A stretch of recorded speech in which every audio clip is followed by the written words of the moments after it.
Welcome to the Evolve, Move, Play podcast. I'm your host, Rafe Kelley.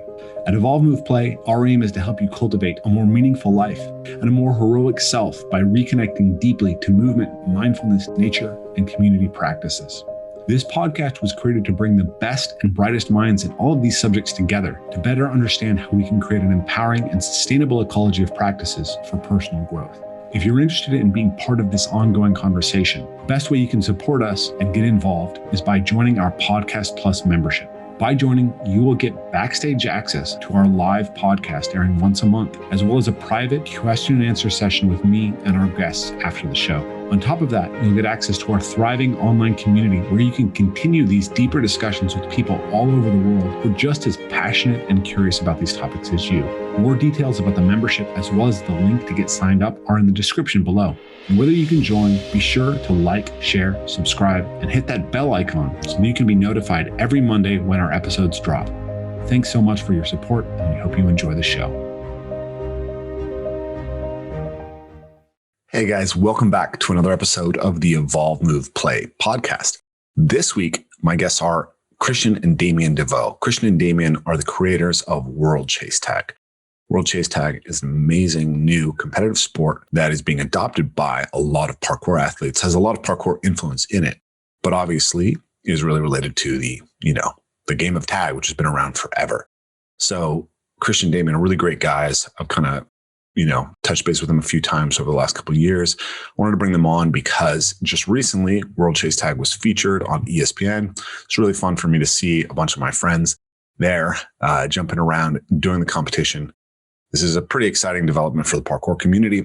I just thought it'd be really fun to bring these guys on and talk about the development of it. It's really cool stories, actually. There's a moment where it's revealed that maybe myself and the Parkour Visions had a little bit of influence on the development of what became World Chase Tag, which is kind of interesting. That's what's going on. I think you guys are going to really enjoy this super fun conversation. So without further ado, enjoy my conversation with Christian and Damien Devaux. Welcome to the Evolve and Play podcast. It's a pleasure to speak with you guys. Nice to meet you. Thanks. So you guys have quite the landmark event coming up. I guess you're filming with ESPN for World Chase Tag in August. Yeah, that's right. Yeah, it's got to feel pretty exciting. Yeah, I think it's because ESPN doesn't have the same feeling to us as it does to the Americans. It's really exciting. So we're getting excited because everyone is like, oh, ESPN, it's a really fantastic thing, So we've actually been speaking to ESPN for quite a while, and we never been able to get it together for one thing or another. But and one of the things are our partners is a company called Tupelo Honey Productions. And they took an equity holding in Chase Tag last year. But prior to that, when we were speaking to ESPN, we wanted to do something for the Ocho. And me and Damon would just, when we would do the events. What show? The Ocho. It's part of they have a day. The Ocho is it started off, the history of it maybe started off as a joke of the Dodgeball movie.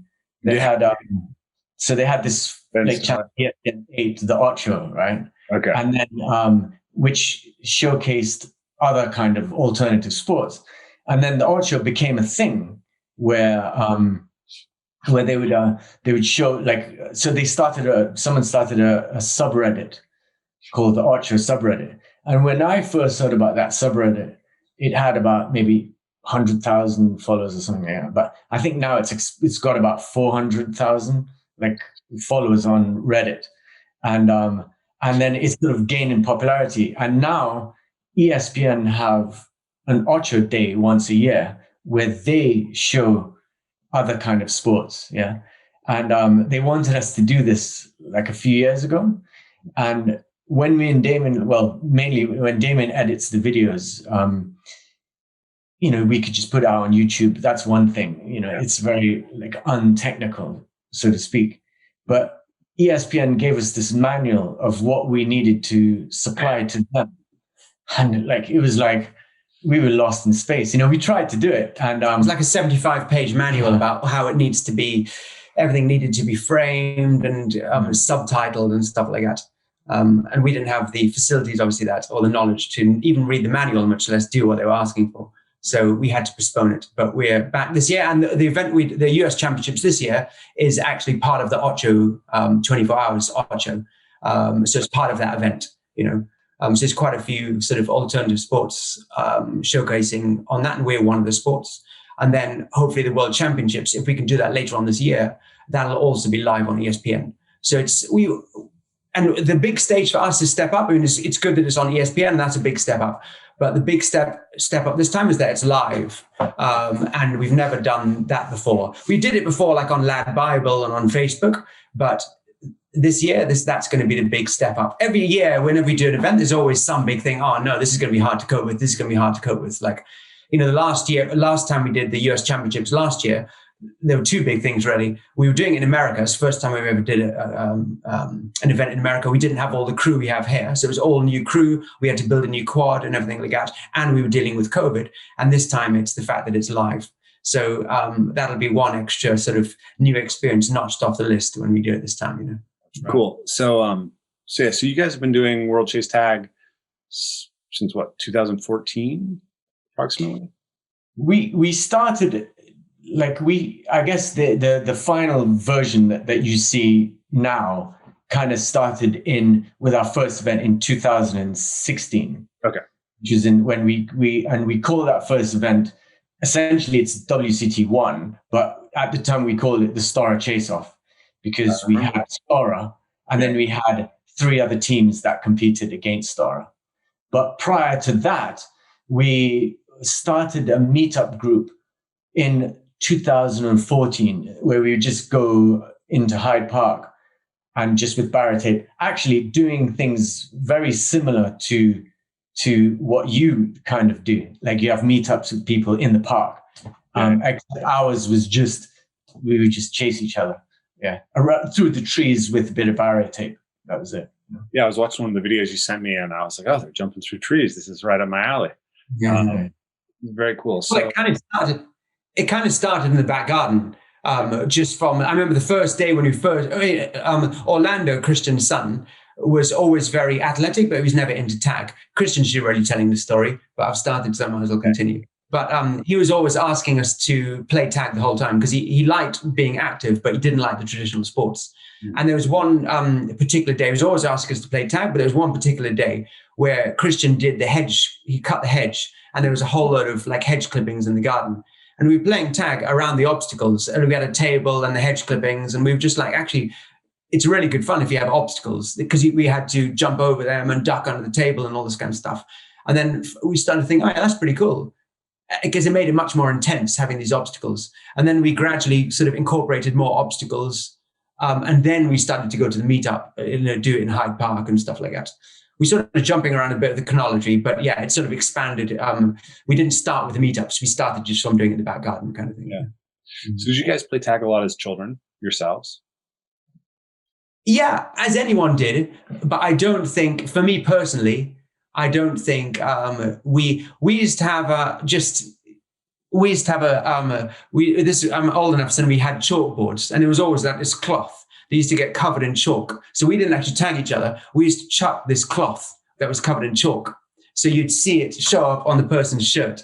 And so that's what we used to play tag. And the next person pick up the cloth and show up the next person. We played tag too. But that's my main memory about playing tag at school, was this dusty cloth, this chalk dusted cloth that we'd throw around the place. I wasn't I definitely wasn't obsessed with tag, but my son Orlando was. Yeah, he's definitely when we were playing with him, that's what you want to do. And I could see that he was athletic, but he didn't do other sports. And I was quite into cricket when I was young, and then when we came to this country, I was into like what you call soccer, football. And so yeah, for me it was, but I could definitely see the difference with him. And what was interesting was playing a lot of tag with him now as an adult. Actually, you forget how how fun tag was.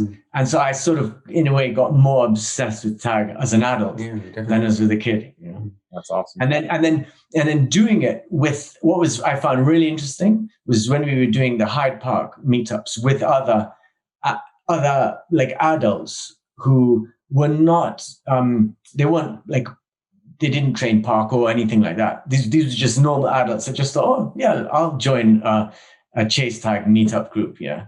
And seeing them, it was always really interesting to see them for the first time, like play tag. Yeah. Because they just sort of unlocked this thing. Oh, what? I forgot how fun like tag was. And they had a sort of look on their face that I could identify with when you see a lot of people come. The first day that they start chasing for the first time, they had this weird look on their face that they didn't have in the other weeks once they got used to it again. Yeah, it's fundamental games, right? And meeting people of it. But I remember when we first started playing, we would laugh. A lot of time we would stop chasing because we were kind of laughing too much and we couldn't breathe and stuff. There's some weird thing for me, and a lot of people have said, we've seen it in other people too in the meetups in the early days, is that you just kind of laugh. There's something funny and nervous about being chased. And so I remember distinctly when we'd first do it, sometimes we would just like be laughing the whole time, which is kind of a weird reaction. You sort of forget. I don't know if it's some kind of Pavlov's dog or something, but there's a kind of nervous laughter from being chased. Yeah. That's interesting. I haven't noticed that. I wonder why that's coming up. But I do think tag's a universal game, right? It's played everywhere, and it's not just human beings.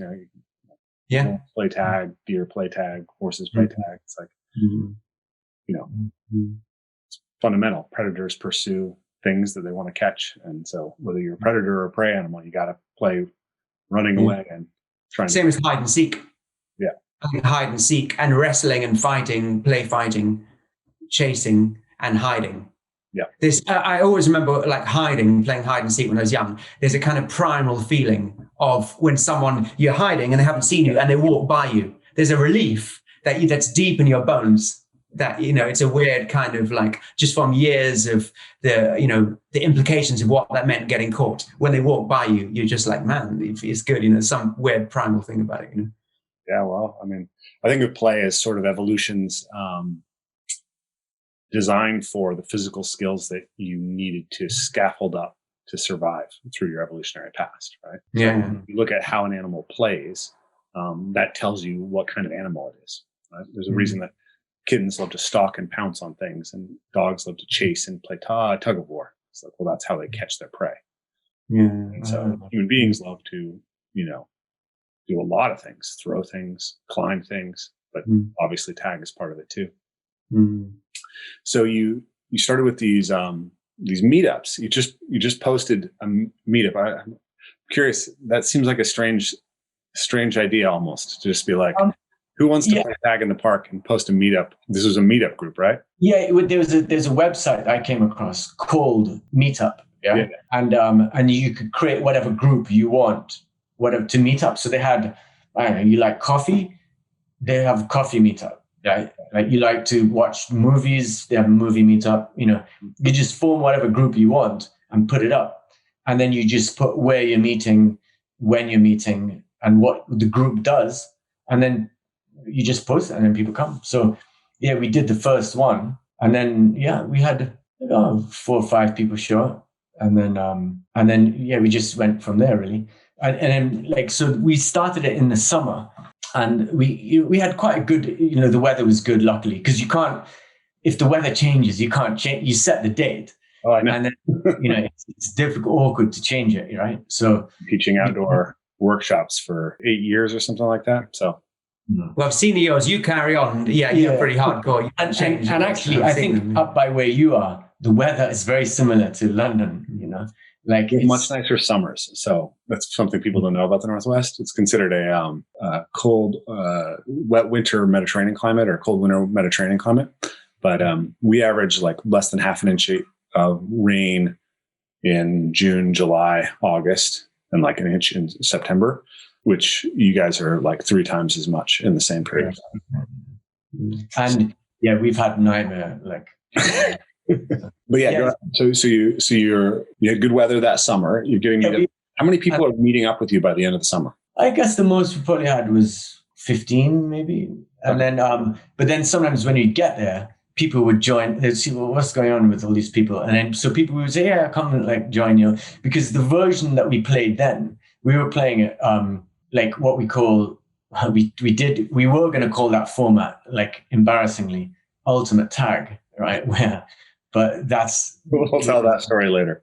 We'll get into the ultimate tag story a little bit later. Yeah.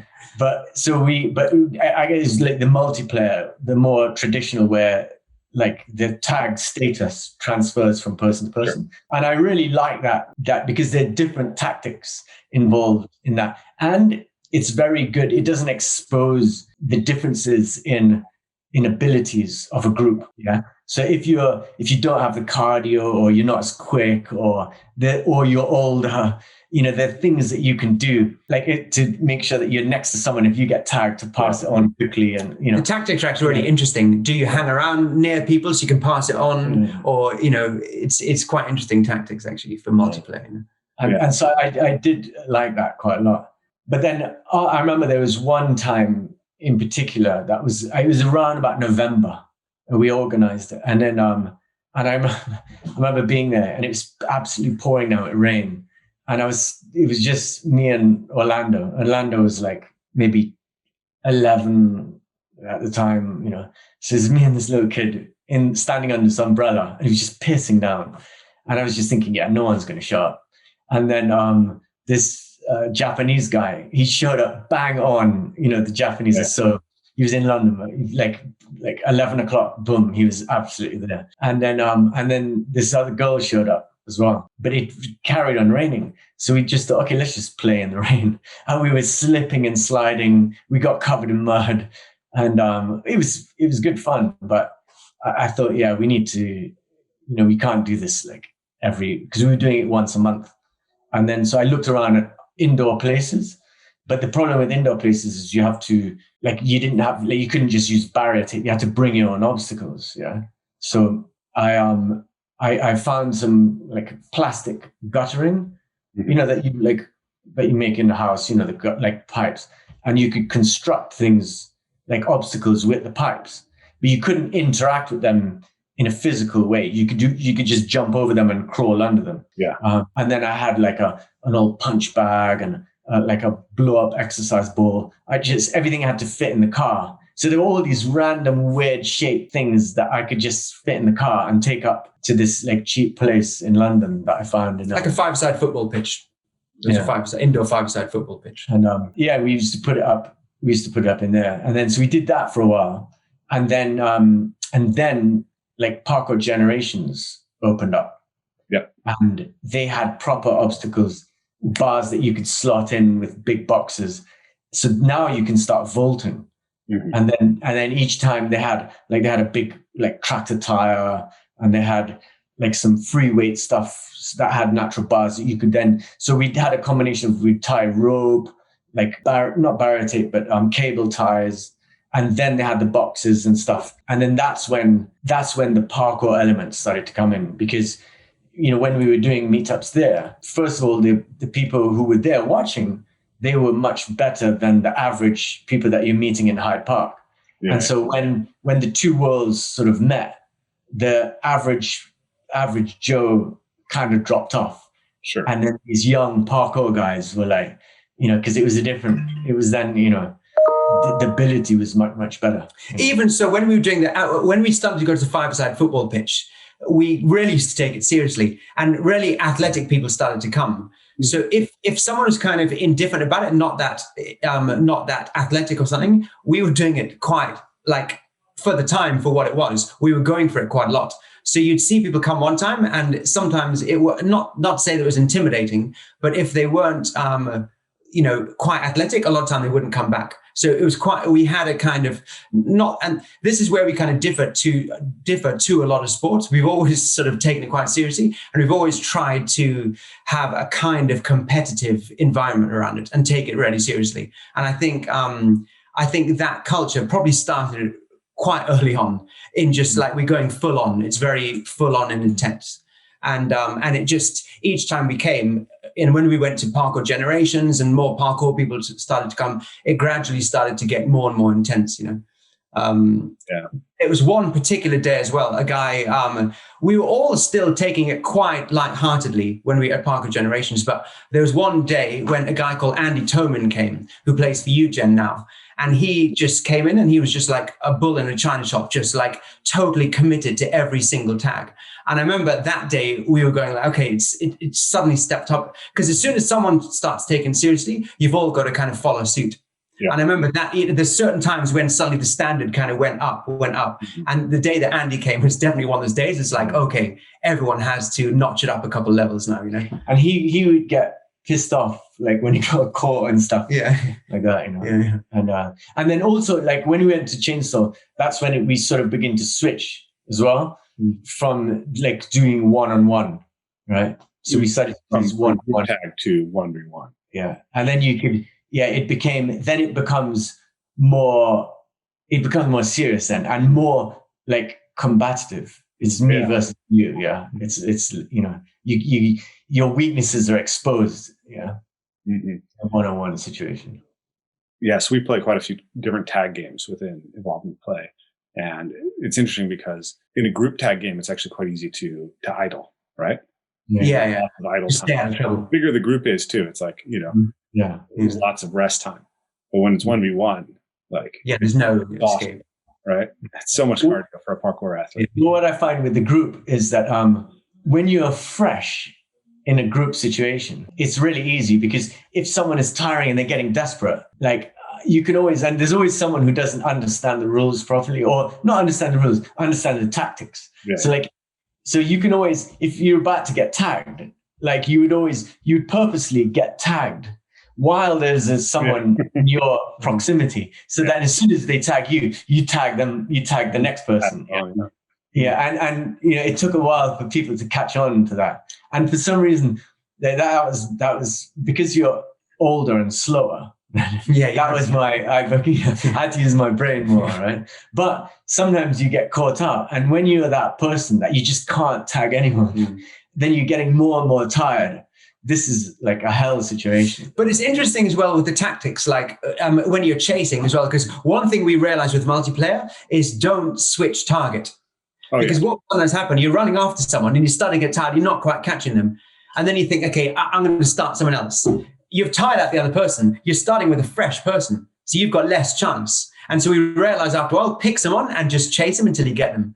And it's weird, like coming back to that evolution thing. I remember hearing things about like sharks, that they'll pick one person and they'll just go for that one person. They won't veer off. And maybe there is some weird thing written into our instincts that we learn in nature, is that just pick a target and just go for it. Because that was one thing I remember about multiplayer. If you're chasing, pick the weakest person and just go. Don't abandon it halfway through and start on someone else, So that was my lesson from that, Yeah. That's actually a fundamental problem in like predator behavior is being able to distinguish which prey they've been going after and keep going after it. Yeah. So like that's why zebras have stripes, right? Stripes don't camouflage a zebra relative to the environment. They camouflage a zebra relative to other zebras. So when a predator is going after them, it's easy for them to get confused about which zebra they've been going after. So I was curious, how aware of parkour were you guys before you started interacting with the chain store? We weren't like aware. We found parkour because of looking for a place. That's how we found it. Okay. Actually, it's quite interesting that there's a guy who's worked with us right from the beginning. His name is Marcus Mead. He has a website called MMPK, Marcus Mead Parkour, and he's just a young guy, he's maybe now 25 or something. I actually met him on YouTube on a parkour visions. Parkour vision video, right? Because you have a video. There's a video of tag. You're doing lava tag. Oh yeah. And I made a comment on it, and then he made a comment on it. I can't remember what he said. Something like, "Oh, this would make a cool sport" and stuff like that. Mm-hmm. And so I started to talk to him, and then we went offline. Then I met up with this guy, And so he, like, this was at the time when we were doing these meetups. And then he took us to Vauxhall Walls, and he did a video of it, like of us playing tag around Vauxhall Walls. And then and he told us about the chain store. So wait. And it's interesting, yeah. So it's sort of so I'm indirectly responsible for you guys finding the chain store. Exactly, yeah. Kind of thing. Yeah. Oh, that's a funny story. Okay, so there's a couple of questions that are sort of, I guess, more on the personal development line, but I find them interesting. So this really started with your relationship with your son. So I'm curious, is like, he's what, 18 now? He's 18 in like 3 days. 3 days. On July 4th, yeah. There you go. Well, happy birthday to Orlando. So has he continued to maintain an interest in the sport? Is he involved in some way, or how's that? That's quite interesting in a way as well, because he was just like so into tag, right? Yeah. And then if you're into tag and then you suddenly start playing with all these adults, and then we had this idea of like, to be honest, I had the idea of doing this like when he was much younger, but I didn't really do anything about it. And the timing of when I decided to do something about it was more related to like my work. Right, I was working in hotels, and we had the financial crisis from 2008, and we had like the hotel company that I was with was over leveraged. We had a lot of difficulties for a few years. So we had a very stressful few years, and then it resulted in the company I was with got sold, and they wanted me to relocate to Croatia, where the head office was going to be based, and I didn't want to go. So staying in the UK, I decided like I had to decide what I was going to do. And there were a number of things I was looking into, like management consultancy and staying in hotels. And one of the things was doing this ridiculous idea of trying to make this thing called chase tag like a sport. And so, you know, I patented a timing system on it. That was the first thing I did, more for the multiplayer thing. But then I came up with the name like chase tag to start. And I thought, okay, well, there's no point having a patent unless you have a sport to apply it to. And then all the rules and everything sort of came after that. So the initial concept was more for this like multiplayer ultimate tag kind of thing, you know. And so when I was doing the meetups, like in my mind, I was, this is what I wanted to do. And you know, so it was useful having like someone like him who's so into it, and then you could see things like that. But from his perspective, one of the first things we did was we after we did the meetups and we went into the chain store, we realized it was good as it was, it needed to be, it wasn't quite right for what we had like in our mind. And then Damien joined as well. And we thought, okay, let's we invested in about like £5,000 worth of scaffolding, and we created a quad, our first quad. And the quad the first one we did was actually multiplayer, right? Because that was the first concept. And we had an absolutely like pivotal moment for us was we booked 2 dates in May separated by 3 weeks, where we rented out a venue, and we were going to set the quad up there, and we needed some athletes to see what it's like. And we agreed that the idea is good, like we like the idea, and in our minds it was amazing, right? But we knew that if it didn't look good, then there was just no hope for it in this day and age where video is so important. And so we thought, okay, like there's no point videoing like people like ourselves. We needed to video good quality athletes. And luckily for us, you know, London had like really good athletes. So we ended up, we got in contact with Kai Willis. Okay. And booked Kai. We said, look, we're looking for about 8 athletes. Could you put together 8 athletes? He goes, yeah, no problem. And he got 4 guys from Storm, and he got 4 guys from Stora. And at the time, like Stora were known, I mean, people in parkour obviously knew who Stora was, but they probably had, I think at the time they had like under 100,000 subscribers on YouTube. You know? That's 7 million. And like my son at the time was, I think he was 11. Yeah, and this is in 2015, in May 2015. Yeah. And we decided, look, even though we invested a bit in scaffolding, Like if it didn't look good, we were 100%. That was, we were gonna, by June, we were not going to be doing chase tag anymore. We would go and get other jobs, like if it didn't look good. And as soon as they start, I mean, we were lucky that we had Storm and so we had, like for Storm, there was Pip Anderson, there was Blue, Ashley Holland, and Phil Doyle. And then Stora had the Max and Benj Cave. No, Toby wasn't there. There's Max and Benj, Drew, and Josh. Yeah. With the 4 Stora guys. So we had these incredible athletes. And then as soon as we put them on the quad, we told them the rules of what we wanted. And it was just like, oh, this is just like, it was like above our expectation, as you could imagine it would be. Oh, yeah. Like people would probably pay good money to see that sort of people like playing a game of multiplayer tag over these obstacles, you know. Yeah. And the quad designers. At that stage, you know, Sorry? At that stage, you basically moved from something that was like, this is fun, this is something I'm doing for the family, to this is a product. Yeah, that was the first big commitment. We were doing the meetups for a while, and we just thought we have to make a decision. Where is this going and stuff? Let's just see what it actually looks like. Yeah. You know, when proper people do it, and that was the kind of ultimatum we sort of set for ourselves. If this didn't look good, we got to quit it. But doing the sort of multiplayer format, we realized that it was then that we realized you can easily sort of gang up on one person, because the final, Pip Anderson was doing really, really well in all the preliminary rounds. Yeah. But then for the final, they all ganged up on Pip. So he didn't end up winning. And then someone who just stayed in the background, I think Max, Benj Cave ended up winning, and he sort of stayed in the background. So we realized, it's a bit flawed. It was also very complicated to do the timing. And if you make a mistake with the timing, because there's so many knock-on effects and it's quite a complicated thing, we thought, let's just make this much simpler. We also realized that the focus of attention as a sport, you need a sort of focus of attention. So we thought about it for a while. We knew we wanted to continue doing it, but we thought, we've got to change the format. So we just thought, okay, let's just go for one-on-one chases, and a kind of winner stays on thing. And we experimented with a few different round lengths, and we realized like 20 seconds was kind of the best length, because if it's any longer, they start to get tired, and if it's any shorter, you're not really going to get that many decent chases.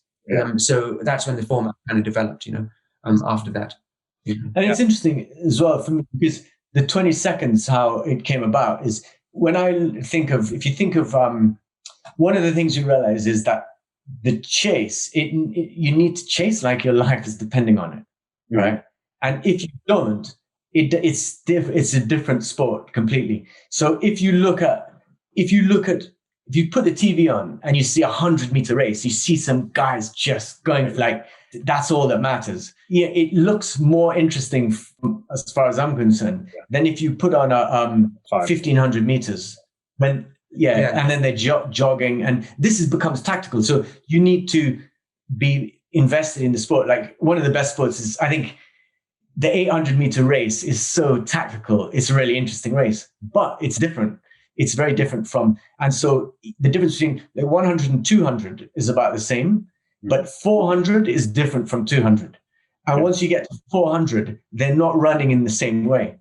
And 200 meters is about the limit of that's about 20 seconds. I think 20 seconds. You can go all out for 20 seconds, but any longer, and we didn't want as well, whenever we do an event, we always are very mindful of the winning team who have stayed on the longest. How many chases do they have to do?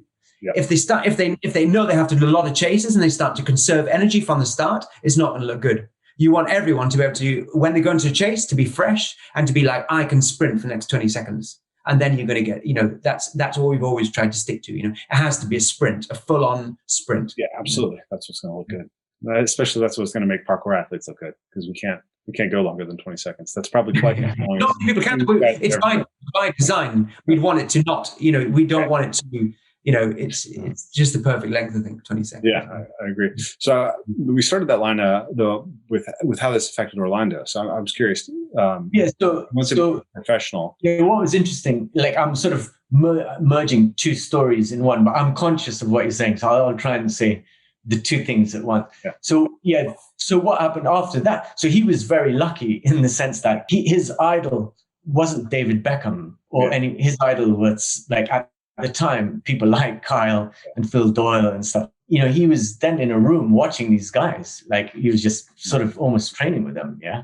And so, and I know parkour doesn't have, you get to meet the guys you're training with or something like that, but, so he was like meeting these people. And then when we carried on with the meetups in the chain store, what we found was, it was interesting observing Orlando because he sort of transitioned, like he found parkour and then went into that and started to become sort of slightly less interested in chase tag, right? So when we would have the meetups, we decided to do this one-on-one. What we had this, anyone could just play. You just join a line, like whenever you wanted to come. Yeah. And it was winner stays on. So you stay on for as long as you can. It's 20 seconds and then winner stays on, So we used to keep score of the old meetups, like to see, who'd get the most evasions and stuff like that. And so we put it online just for a bit of fun. But what we found was, particularly with Orlando, he would do his chase and he would stay on if he got an evasion or whatever. But as soon as it was finished, he would go off and do parkour again. Yeah. Like, there was still the setup at the back. And then we found other people starting to do that as well. And what that meant was if you're trying to create an atmosphere, if the only two people who had a vested interest in the chase was the chaser and the evader, then you kind of lost the atmosphere. Yeah. Right? And we find that the meetups were getting a little bit dead because people would do parkour and then they'd come and chase for a bit and then, oh yeah, look, someone's tried this challenge there. And then, they'd be like no one would chase for like 5 or 10 minutes and then they'd come and it was this toing and froing. It was just like, it's not happening. Right. Mm-hmm. So actually Damien was saying like, actually let's get teams. Yeah.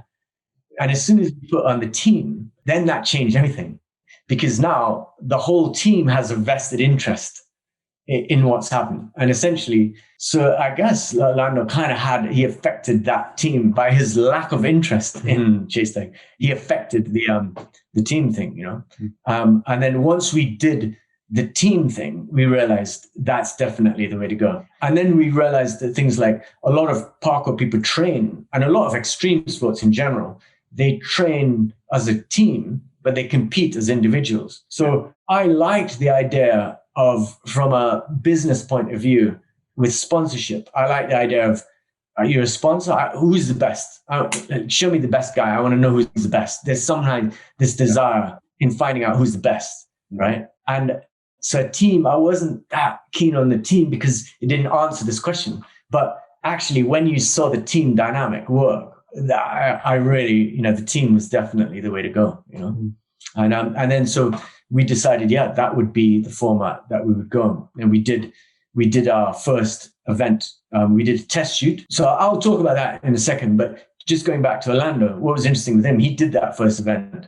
And then he kind of drifted off. And, I didn't, he was young. So he's 12 when we did the first. So for me, I always take the approach with parenthood is kind of, you try to encourage your kids in a few things, or you spot maybe what they want to do and you try and encourage that, but they have to do things of their own accord. And he just went into parkour in a big way. He started one team with just friends from school, but friends from school that aren't really into parkour, you're never going to go somewhere, So he then started another group with a guy called Owen and Arthur. And then eventually that group stopped. And then he joined, him and Arthur joined his other, because they were always trained with these other guys like Abdullah and Klaus from Fat. Wait. And then so Orlando from Team Fat is your son. That's your son? Yeah. Yeah, we're going to put up some footage. Yeah. He's an amazing parkour athlete. Yeah, congrats. That's awesome. Yeah. So he's pretty much just full in parkour. That's his passion. That's where he's at right now. Yeah. But then so we did going fast forward, so he did that first event, and then he kind of the fat guys have their own kind of philosophy and attitude, mm-hmm. And the fat guys kind of do what they do. You can't stare them. You can't stare. We were trying to encourage them for a long time. Yeah, they're not stareable. We were trying to encourage them for a long time to, sort of compete in chase tag and stuff like that, and they weren't really that interested. But recently, I don't know what the final sort of straw was, but over the last year or so, they've sort of piqued their interest a bit. So they've been training a lot. Since lockdown, we've put the quad in the back garden. So we were doing a lot of chasing. It's been up there for about a year now. And so we started to do a lot of chasing with Lando. And now the fat guys, they kind of, Abdullah and Klaus kind of spend a lot of time here now because they're editing. So they do a lot of training in the quad. And I think they're really keen to compete now. And we actually had an event in the back garden. We actually had an event in the back garden recently. We call it Backyard Flight Club, organized by one of the guys from Marrero Gang, Greg. And it was with a whole lot of UK athletes because we hadn't had a European event for a while, or they're all in America. So Greg was very keen on just getting something for UK athletes. So we organized this Backyard Flight Club. And we had some really good athletes, like Luke Stones was there. We had guys from Marrero Gang, from UGen. So we had some really good athletes. And kind of awkwardly, Orlando ended up winning. So he won £1,000 prize money. So I've been away for the last month down in Brighton. I just came back. I realized every single penny has been spent on a new computer. He's got a brand shiny new computer. So all of his prize money has now been spent, and they're editing their new video on it. So yeah, he's kind of had a full circle of kind of, being interested in story though, right? Because you followed this passion of your child, which then like gives birth to a sport, but then he loses interest in that sport. Yeah. And comes to the sport that's sort of like, there's this interesting interaction between chase tag and parkour, right? And then he ends up in parkour, and now maybe dabbling his toes back in. But I think that's a beautiful just thing about parenting and being open to your interest, your kids. Like my son's 6 years old. He'll be 7 in August, and there's a parkour park in our local town, and so I've been taking him up to the parkour park. But there's also a bike pump track next to it. And so he's now completely lost interest in the parkour park, and he spends all his time on the bike pump track. So I'm over there training parkour, and my son's over there on the bike pump track. And it's just like, well, he's still learning movement, man. He's still developing confidence and fun and developing friendships. It's like, it's great, right? And he does. There's also something about what your dad does is intrinsically uncool. So it's like, I think Lando moving away from chase tag was just like intrinsically, like my dad is trying to do that as a business. What an idiot. I don't want anything to do with that. So I think it was awesome. So I'm curious also, like, since you guys have interacted with parkour, have you guys started training parkour as well? Or like, what does your training look like? How has this affected your own personal practice of movement? I practice an embarrassing large amount for what I can actually do. Do you know what I mean? I've always done I always sort of did martial arts. There are various other sports, but martial arts was the only thing that I did consistently throughout my sort of life. And now I do parkour training, but I leave it for a while, and I come back and I'm still terrible. But I train a lot. I'm still shit. I don't know why. I'm 46, so it's a bit hard as you get older and stuff. But I'm getting there, slowly but surely. So I actually train quite a lot. Well, I don't do much else now, but I'm still terrible. How about you, Christian? Yeah, it's similar, but I would. My training is more. It's like a combination. So we have some of the equipment out there. So yeah, I might. And it's sort of more specific to like chase tag than it is parkour. Me too. But I do a bit of balancing training, if you want to call that parkour, like as such. I quite like some of that, and then sometimes like some low like precision like jumps from like a tire to like a bar, something like this. But it's mainly if I do sort of train like on the quad, it would be chase tag specific. So I would practice like some crawls and some vaults that I would use on the quad, something like that, So do you most of that practice alone, or do you try to get a lot of 1v1 type practice in? During lockdown, most of the time we train individually, but during lockdown, there was a spell when we were really busy organizing. We had a whole lot of events lined up, like 3 events that year lined up, which was going to be really hectic. And then Corona started to kick off, and we gradually realized none of it's going to happen. And then we went into lockdown. And so there was a lot of stress leading into that. So when lockdown came, we suddenly realized, actually, we've got nothing to do. for the next little while. We didn't know how long for. So we, for the first time, we didn't realize we could set up the whole quad in the garden. Usually we have a border on the outside. Yeah. But we thought, well, if we take off the border, maybe we can fit the whole thing. And it fits perfectly. And since we set up on that first day of lockdown, it's been there ever since. We haven't taken it down. So for the first 6 months, every day we used to do chases, in the evening when it cooled down a bit. We used to go out there every day and do training. And so we really improved a lot over that time for chase tag. And I think that's what maybe rekindled Lando's enthusiasm in it as well, But we would chase every day. I could turn the computer on it. Do you want to have a see it? Sure. To show us what it is. You see that? Yeah, absolutely. Yeah, it's got no border on it.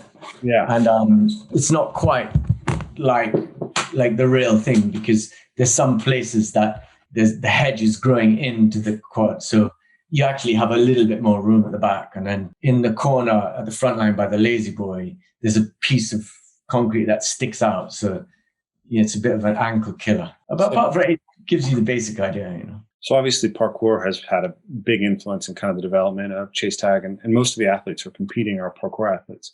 But I'm curious if there are other kind of athletes who come in and done well in chase tag. And then also if you've noticed that parkour athletes with specific other sport backgrounds do well in chase tag. A lot of the athletes who do well do have a second sport, but I don't see any pattern with what that second sport is.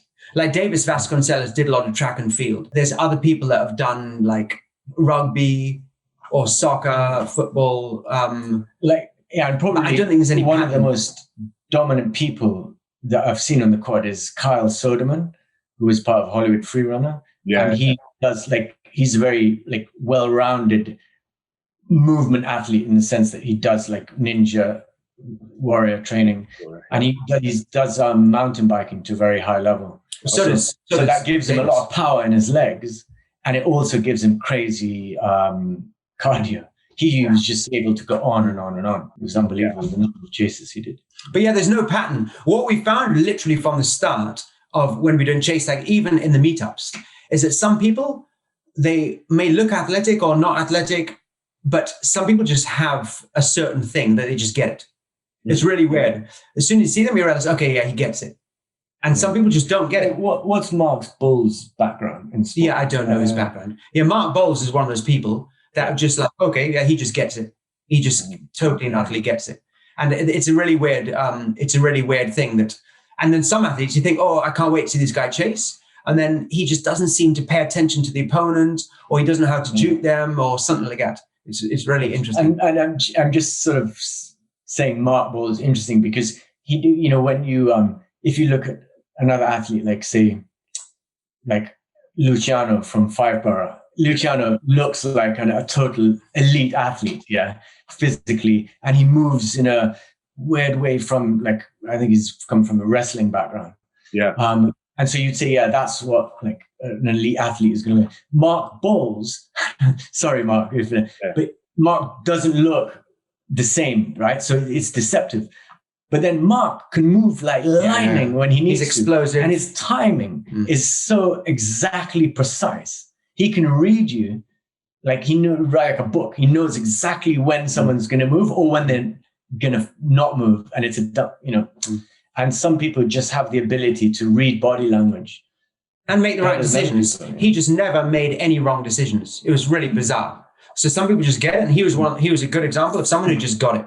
It's really bizarre. He just got all the timing and the decision making. He just very rarely made any mistakes, So that I think trumps any other thing about what their second sport is or what experience they've had from before. But like you're saying, come back to your original point. Yes, most athletes are parkour athletes, but this time we do have the only person I can think of offhand is there's one guy in the team, Team Rowdy, that are competing in this upcoming WCT USA. And called David Payne, and he was an Olympic silver medalist hurdler, 110 meter hurdler. And so it'd be really interesting to see. Obviously, he's an elite athlete. It'd be really interesting to see how he does. I don't know if he's going to try and get parkour experience before the event, or try and get some tips or anything like that. But he's done Ninja Warrior too, so he knows a bit about obstacles and stuff like that. Yeah. But that's going to be really interesting. I would say he doesn't have a parkour background as such. Yeah, it's interesting because he'll probably be substantially faster than anybody else. Mm-hmm. Like, I don't know if you guys have run tests on this, but my perception is parkour athletes are not particularly fast of foot relative to their jumping power, because we generally don't run very long distances and reach maximal velocities. So when Justin Sweeney, who was on Hollywood Freerunners, the last championships, he was one of my students, and we trained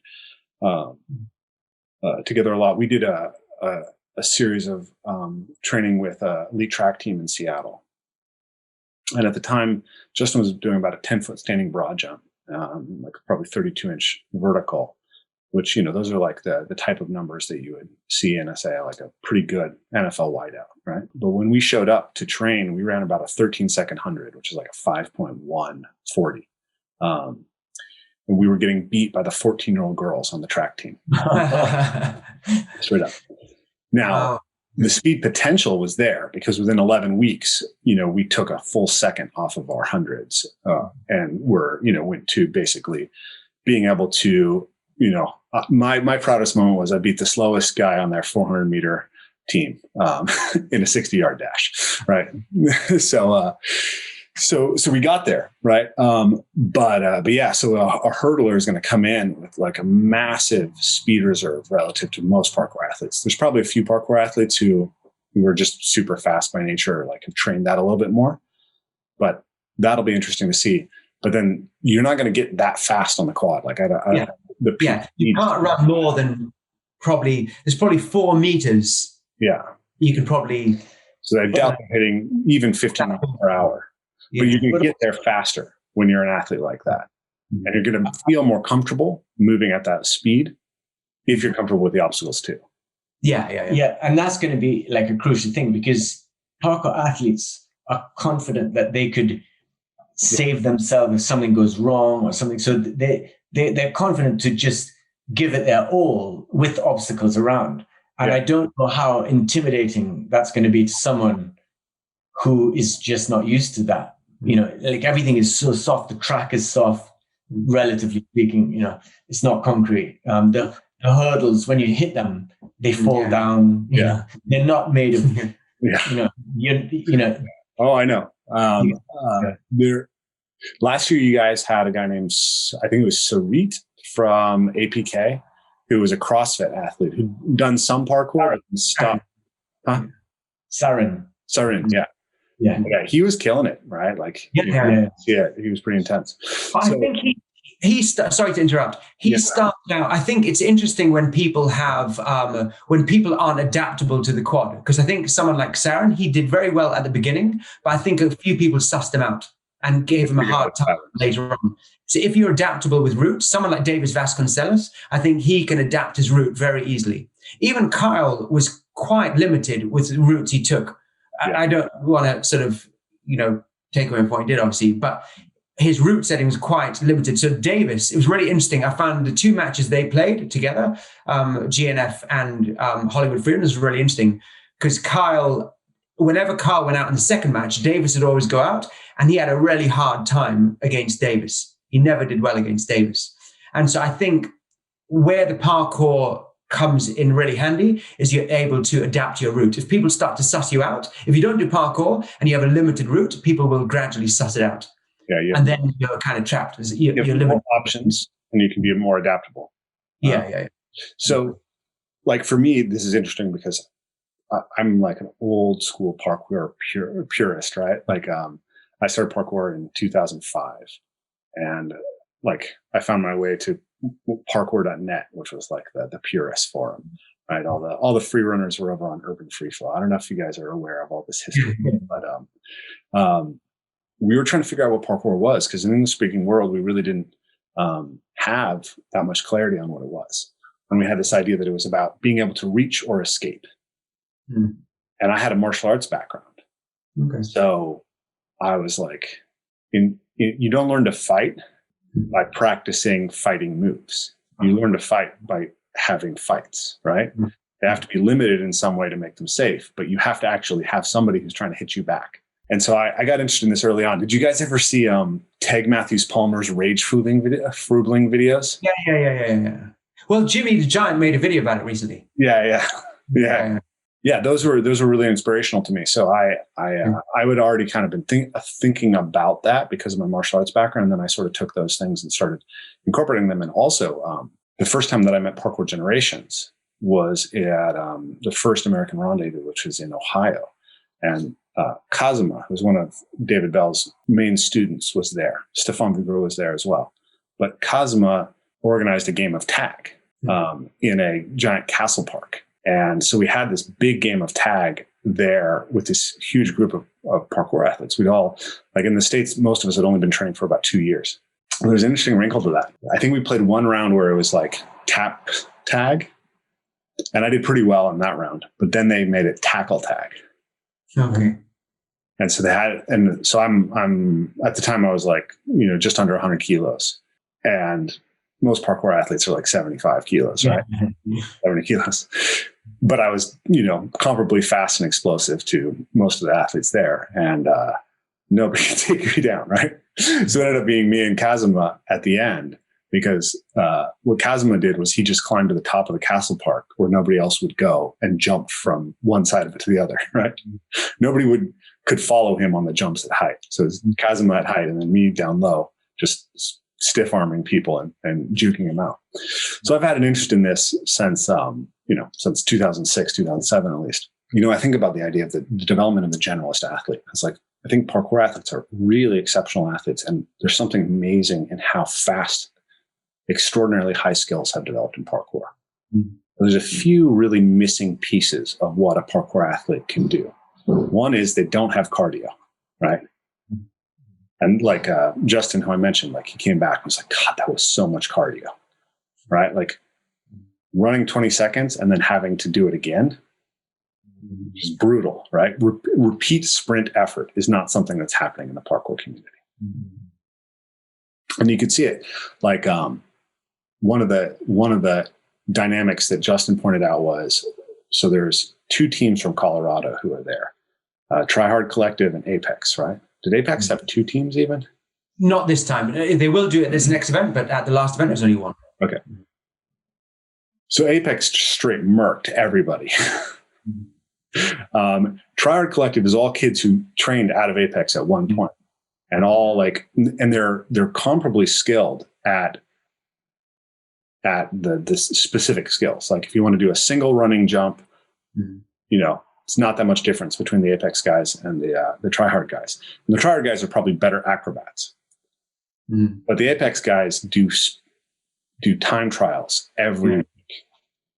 And to me, watching the Apex guys play against everybody else was like watching a college team play high school teams at basketball.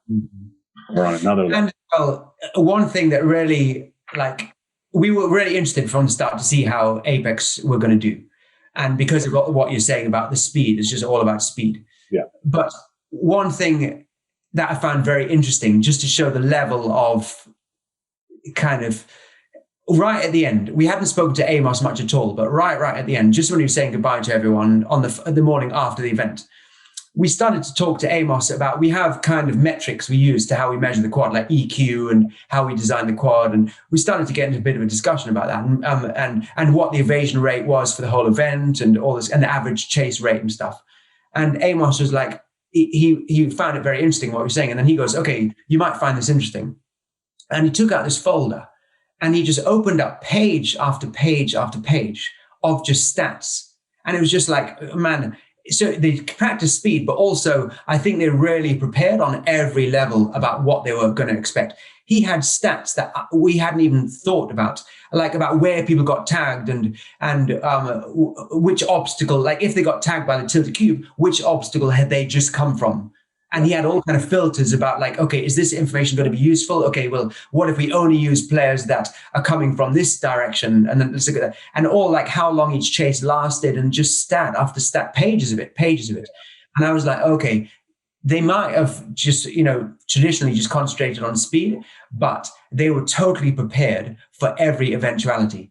Yeah. Do you know what I mean? Nothing surprised them on the day. And Amos, I think Amos did 2 or 3 chases. I know he did the last one, and I remember him doing one other. I don't know if he did 3 or 2, but he was there as manager, like looking, okay, this guy, I'm putting this guy against that guy, whereas other teams just lined up 1, 2, 3, 4, 5, 6. Okay, 1 goes out now, 2 goes out now, and absolutely he wasn't doing that, It was all planned and calculated. Yeah. Well, Amos is another martial artist, right? With a background, and Amos and I have been friends for a long time, and have kind of like evolved in very interestingly similar directions in the way we think about movement. But so I brought the term aliveness into parkour from martial arts, right? So a dead martial art is something that just practices forms and kata, right? An alive martial art is something where you have to deal with somebody else's energy, timing, and rhythm. And I got that from Matt Thornton from Straight Last Gym, and that terminology aliveness really shows up in the Dao Jeet Kune Do by Bruce Lee. So, but Amos comes from Aikido and other martial arts, and he uses the term randori, but it's the same basic term. And Amos was experimenting with ask him about getting chased by security. His story about getting chased by security. You can watch my podcast with him. He tells the story. Doesn't like to talk about it too much publicly, but he put himself in situations where he got chased intentionally in order to figure out like what was really working. Yeah, that's interesting. That's the thing. Yeah, it is. That's right. Yeah, it doesn't surprise me at all. It does. Yeah, it goes deeper. Yeah. So one of the things that parkour athletes lack is cardio, like we mentioned. The other one is change of direction, and specifically an improvisational ability, right? So generally parkour is preset lines. So you think, I'm going to do a Kong de Prie to lâché prie to front flip, something like that. And then you do that, and either successful or you're unsuccessful. But if you're unsuccessful, you stop the line and go back and do it again, right? Until you get it just right. So there's no improvisation there. But when you're in something like World Chase Tag, you don't get to stop because you messed up the double Kong, right? You have to be adaptive in the moment. I don't know if you're going to come onto this, but I think the biggest thing that non-parkour people have never had to, parkour people have never had to deal with before, unless they've had another sport, is keeping your eye on your opponent. Yeah. To me, that's the biggest thing.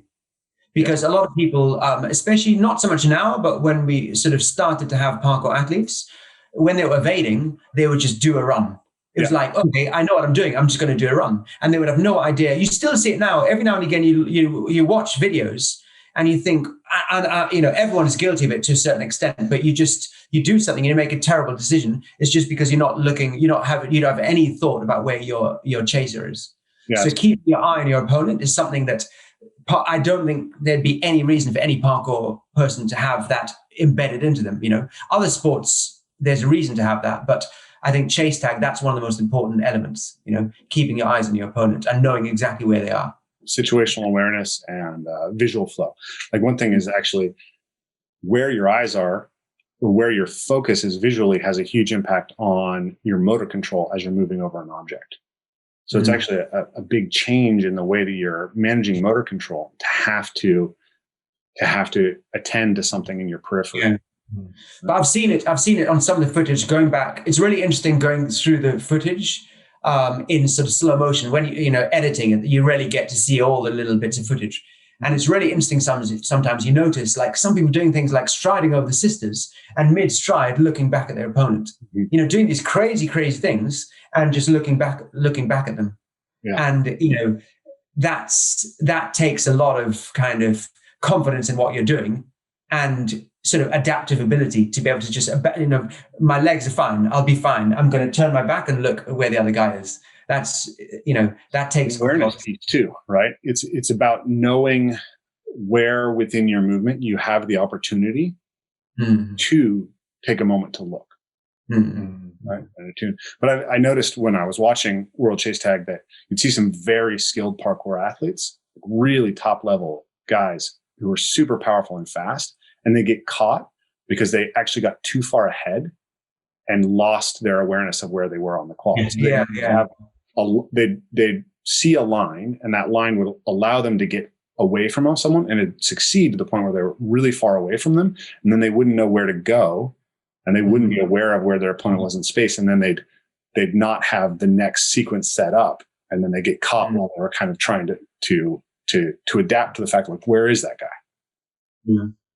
If you're too close, if someone is too far away from you, you can't juke or anything like that. So it's a really weird balance. It's actually quite good to have someone quite close to you, just within that kind of window. I mean, one thing we realized from playing in the garden is that, and day in, day out playing in the garden, is that you sort of think you've got it figured out, and you think, okay, this is the tactic I should employ, stay far away from them. And then you realize, actually, there's disadvantages and advantages to both. There's no one, it's like, that's what's interesting about, like, I find mixed martial arts is that it's like a big game of rock, paper, scissors. Certain techniques, do other thing, and there's no perfect style. It's just a combination of how you, being adaptive to be able to use all the styles. And I find the same thing with chase tag. So many times we thought, because we're always trying to figure out the floor of chase tag. When are we designing? Okay, or the floor of a court.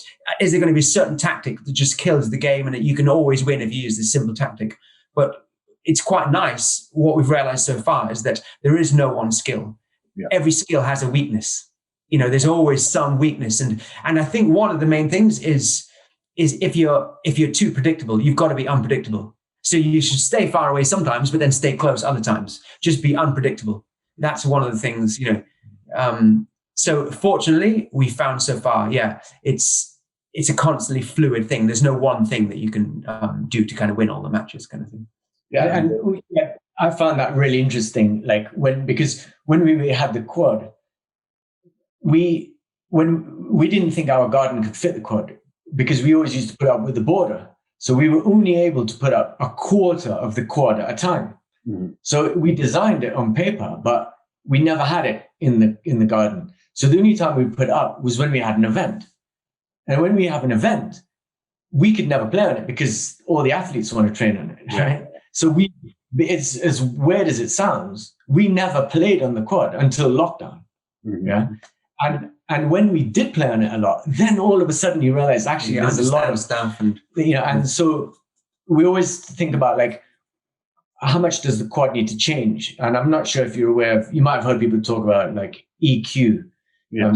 EQ stands for evasion quality. We were working a few years ago. There was a guy actually that we met through TIG. You mentioned TIG, but TIG helped us out quite a lot at the beginning because when we were struggling, when we did that team concept, like, I asked TIG, because we did some training. TIG saw a video that I put called, like, Make Running Fun, which is me following Orlando, like, just through, like, an abandoned zoo in Croatia and stuff. And we met him, we met on YouTube like that. And then he invited us to come train with him. And so we got to know him quite well. And then I asked him for this favor to come and do this team thing, and he'd hurt his finger.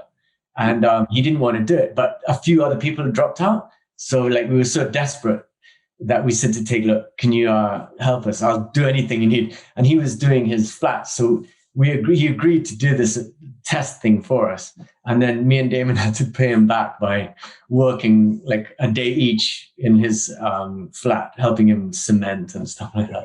But he, at the same time he was building his flat, another friend of him called Jason Matten, he heard about what we were doing and he got in contact with us. He did the commentary at the Stora Chase-Off.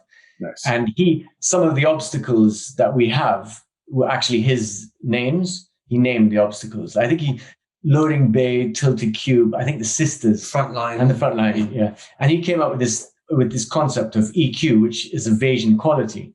And basically, the higher the EQ, it favors the evader, and the lower the EQ favors the chaser. So, like, just no obstacles would be, like, theoretically zero EQ.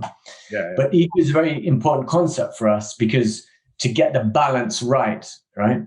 And because we know that, like, the quad is, like, expensive to, like, put together, and the events are even more expensive. We don't really want to experiment with a new quad at an event that costs a lot of money to put on. Yeah. And then the court doesn't play well, and then the event looks shit. And then, we're still so much in our like, beginning phase that, like, a bad event, people could go, oh yeah, I knew tag was rubbish. Like, what are we doing? So So that's why like it's really important for us.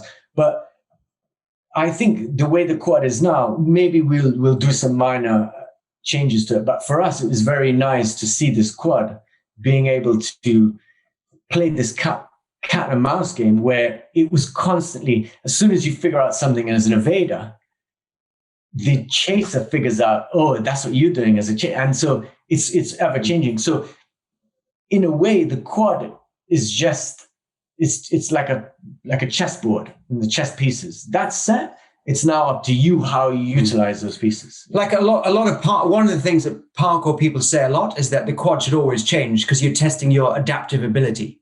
Mm-hmm. You know, how you adapt to the quad. And we've always thought, no, really, it has nothing to do with the quad. It's you and your opponent. You shouldn't be adapting to the quad. You should each have a certain strategy and you're adapting to your opponent. That's what it should be. The quad, in a kind of a weird way, shouldn't come into it.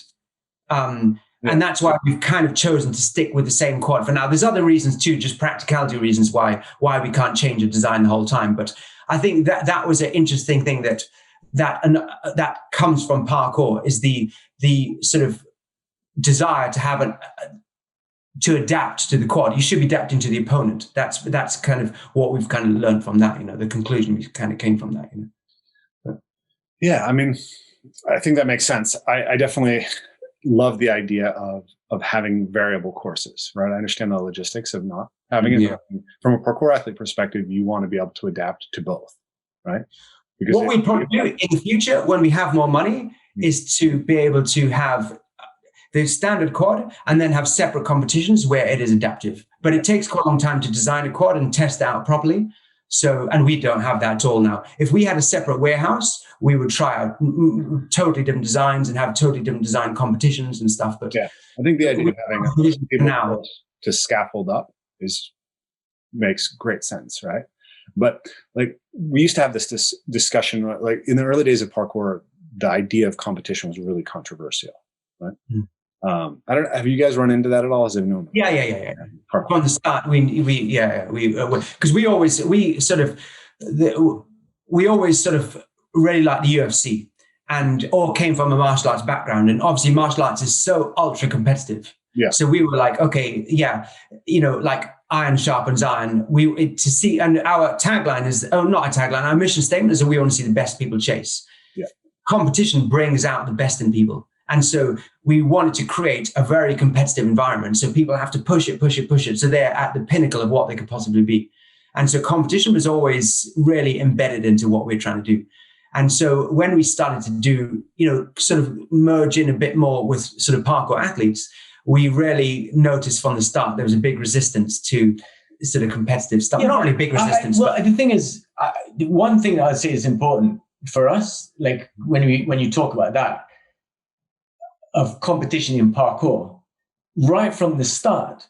And one of the first persons that I contacted, like when we were looking, before I got Kai Willis, I just from doing searches, I talked to like Scott Bass from Ampersand, and I talked to Dan Eduardes, right, to see like, can I put together, like, can you get some athletes? Yeah. And I can't remember like how it came about, but Kai was really like super like efficient and he just did it. But we asked the same question about competition. How would they feel about competition? And like probably like I remember Kai saying that actually all the guys who I'm going to get, they're very competitive. So there was no issue with any of them. And the fact that he was getting it from two separate teams, it increased the competition almost. Yeah.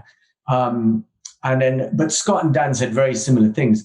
And I remember specifically the conversation with Dan, and Dan was saying, well, you're not asking us to do parkour. You're asking us to do chase tag.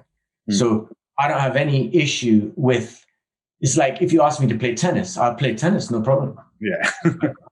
You know, so the fact that they didn't see it as parkour, it was like, yeah, no problem. Now us doing, or parkour generations teaching doing a tag class, this might be a different story because it's now parkour generation is doing it, but just hiring some guys to play another sport, this is absolutely not an issue. So anyways, you know, there's all that discussion in the parkour community back in the day. And you know, I thought a lot about it. And what I noticed is that, like, we've talked a lot about martial arts, right? So there are martial arts that are competitive and there are martial arts that are not competitive. Well, one thing is that martial arts that are not competitive frequently become disconnected from reality, right? They're just sort of practicing these forms and thinking that they'll have some effect on you fighting, and the forms become more and more exaggerated and less connected to reality. On the flip side, though, you have these competitive formats that end up, every competitive format is in some sense better than not having a competitive format, almost, because you actually have a real test of your skill, but they all entrain habits that aren't applicable in a different context. And so the rules are always limiting in some way. So, you see Taekwondo guys come in to, say, MMA, and they just don't know what it's like to be taken down. They're easy to take down, or they have their hands down and they're not used to someone actually targeting their head. Kyokushin fighters come in and get punched in the face and are surprised by it. If you take a wrestler into a jiu-jitsu match, and somebody armbars him from guard, it's going to be completely surprising to him because you're not supposed to be able to attack off your back. So what I notice is that the competitive formats, they can take over the discipline that they're associated with, and then they can close people's awareness of these other aspects of the discipline. It's like Taekwondo doesn't have to be just Olympic Taekwondo, right? There's tons of stuff in Taekwondo that was there that went away. Jiu-jitsu, Brazilian Jiu-jitsu, used to teach striking and striking evasion and how to set up takedowns from someone trying to strike you, because it was oriented towards self-defense. But now everybody trains for the IBJJF rules.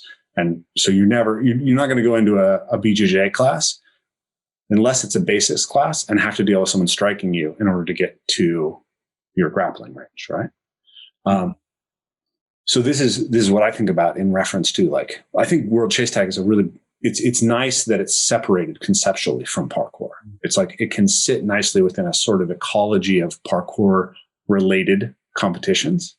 But just from my perspective, I think if we want to bring the best out of parkour, it would be cool to have a variety of games or formats that can bring out more aspects of it.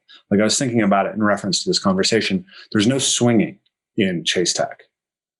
Yeah, but I think I think it's too different. I don't think we're taking. I know.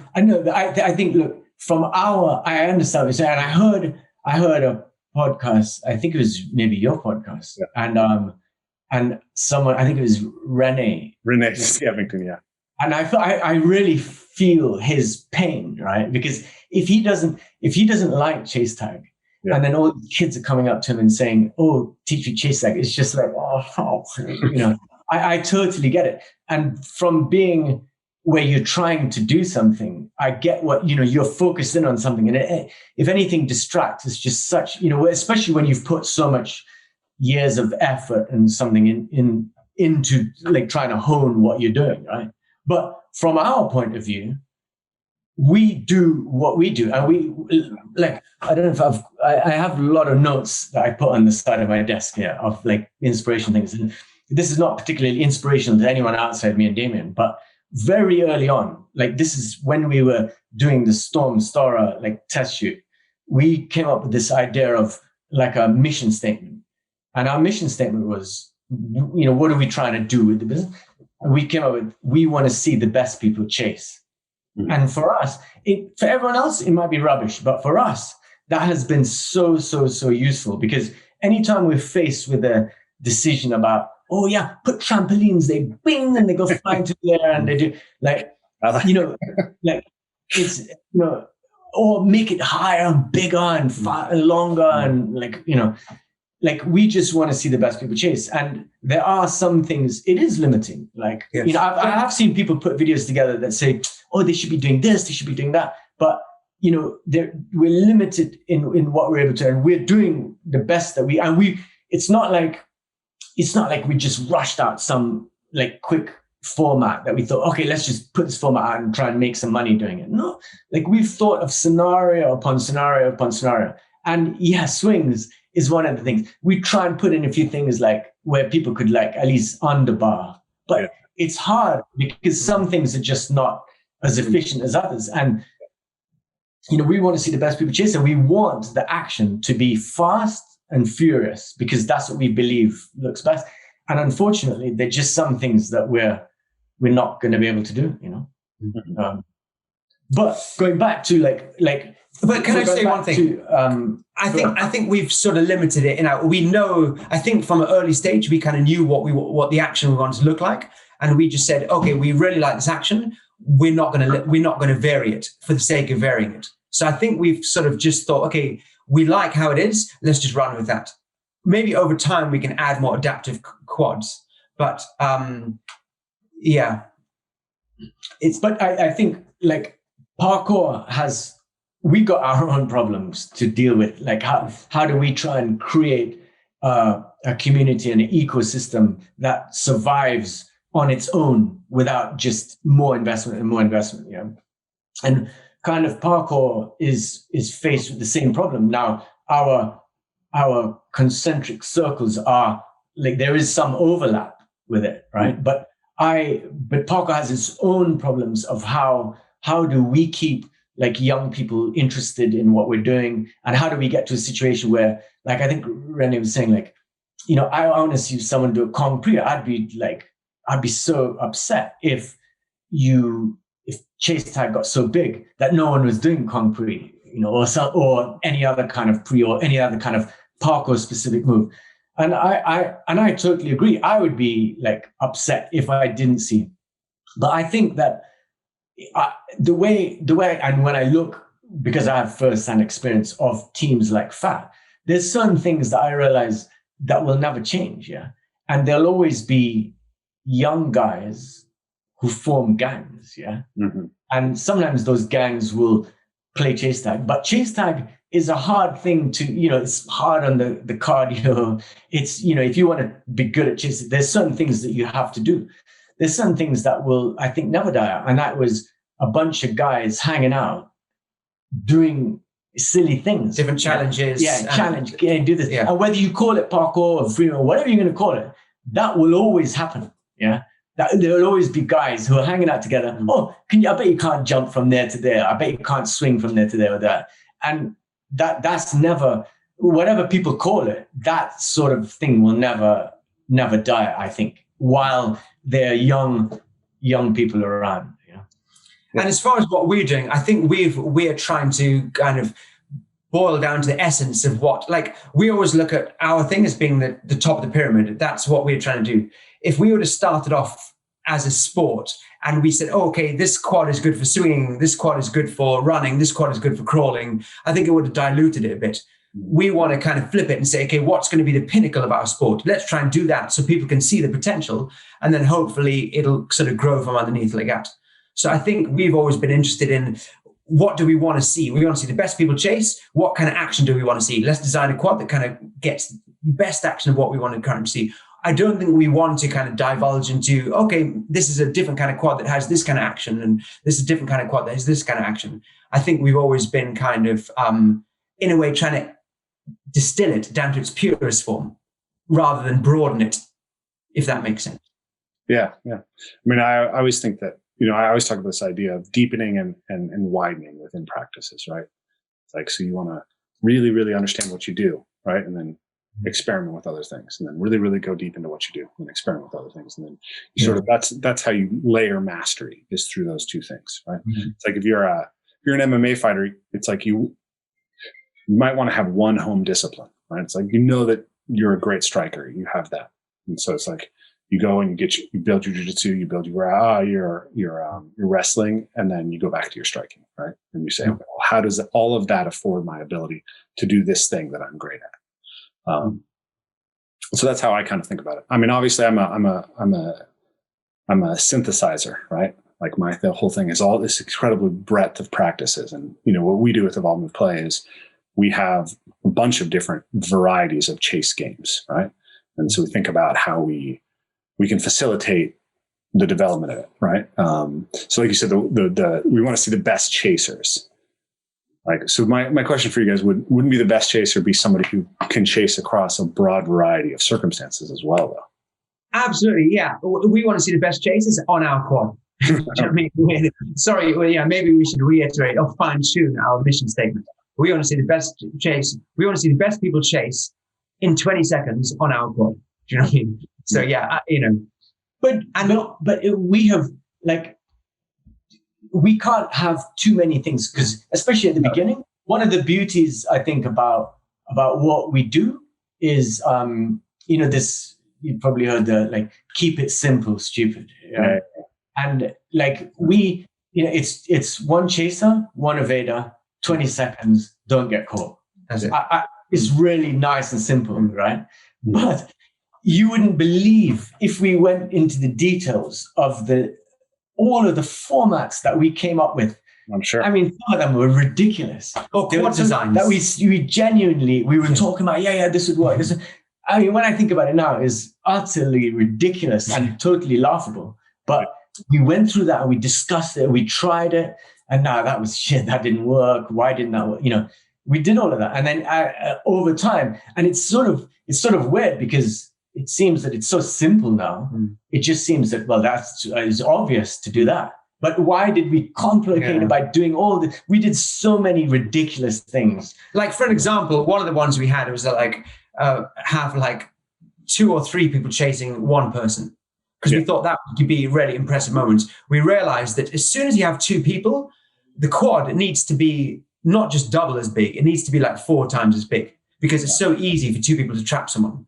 So we thought, okay, let's make a rule that if 2 or 3 people are catching them, the 3 people catching them have to stay within a certain vicinity and then once they split up, they've only got like 5 seconds to catch them. No, all these doubled. We would double time. Oh yeah, we would double time. So you can, like, if you're all together, then time just goes normally. As soon as you split up, then suddenly 1 second counts for 3 seconds. So there's all these weird things. And maybe it would have looked good once people got the rules and got the tactics, but that's just an example of how many different stupid formats we tried. Before it was just like, actually, 1 chaser, 1 evader, 20 seconds. Yeah, that's it.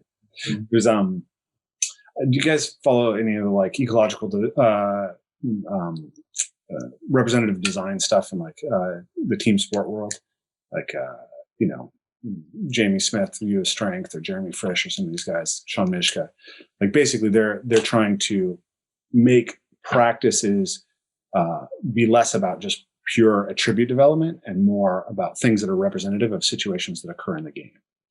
So they come up with a huge variety of cool games that reflect situations that happen within a wide variety of sports.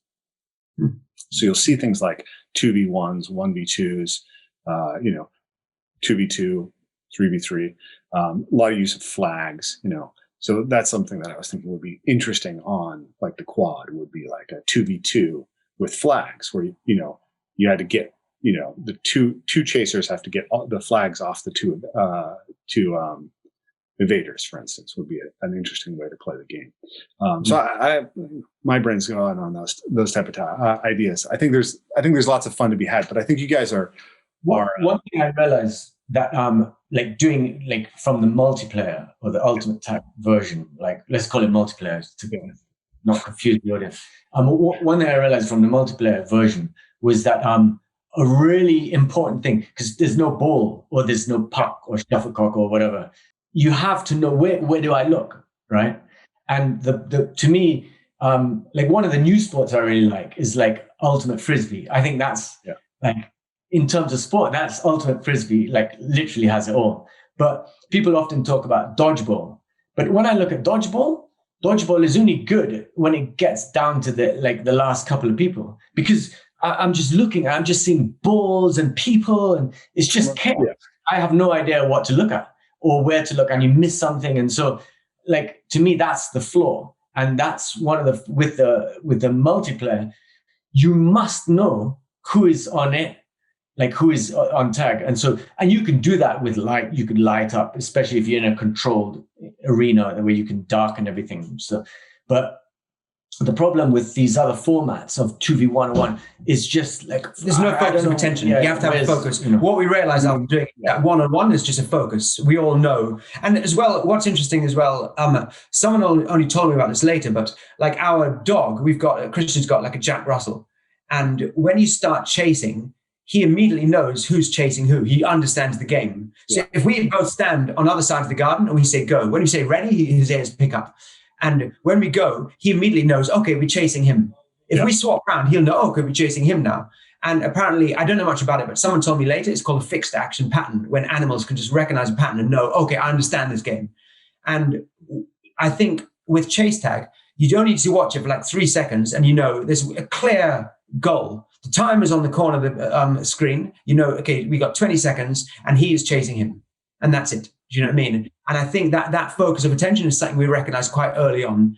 And it's just it makes it so simple. I think when you start to add 2-on-1 or 2 versus 2, the whole thing gets muddied and unnecessarily cloudy from a spectator's point of view. It could be fun, but I think a lot of our element of it is from what do we want to see? What's action we want to see?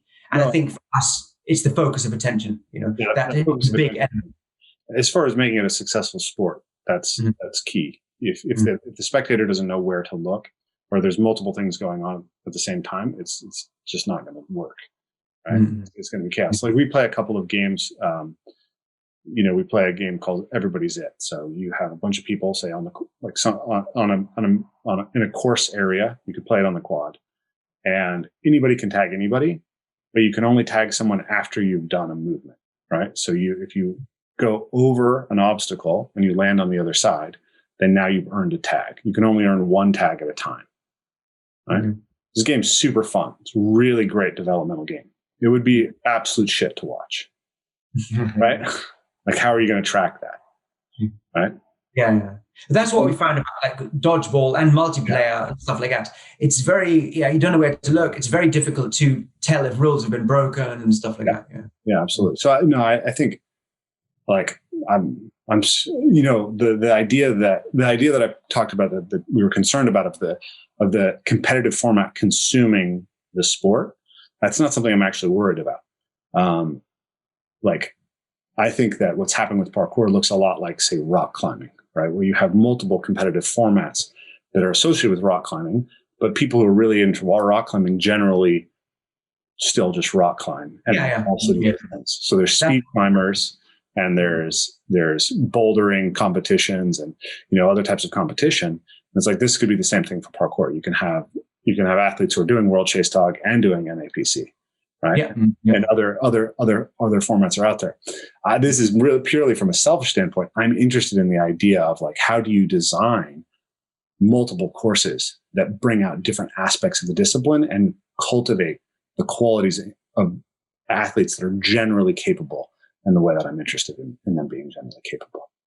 I think that's something we'd love to do. Like in the future, like I say, if we had a warehouse, we would do much more experimenting on different quad designs and stuff like that. Things that like I really like sort of seeing swinging stuff. Like when you see monkeys chasing the trees and stuff, I would love to see a quad that has that kind of element to it. It's if we had more of a budget and if we had a warehouse and 6 months to experiment stuff, I think we'd come up with loads of different designs. And loads of different types of playing format. And we've got a 12, the competition quad is 12 meters by 12 meters. We've also got an 8 meter quad, 8 meters by 8 meters. Yeah. And we've done it in like shopping events and shopping malls and stuff like that. And it's really interesting because it's coming back to that EQ concept. Mm-hmm. We want about 25 to 35% of our chases to end in an evasion. Yeah. So we call that like the evasion ratio. We figured that from a spectator's point of view, that's just about right. Yeah. You're not going to get many 0-0 draws, but it's still meaningful when you score an evasion. So we want this sort of 25 to 35% evasion ratio. Because we had to have a smaller quad to fit into the shopping mall, we had to design it smaller. And so we knew, okay, to provide enough protection for the evader, if it's a smaller quad, it's going to be easy to catch the evader. So we have to make the quad more complicated. So we've got this 8 meter design, and there's much more bars, there's much more levels. You've always got to move. And the style of the movement is very, very different because it is more swinging and more crawling. You always have to change. There's no sprinting at all. Yeah. You take a couple of steps, you have to do something. You take a couple of steps, you have to do something. And so it took us quite a while to sort of adapt and improve that 8-meter quad.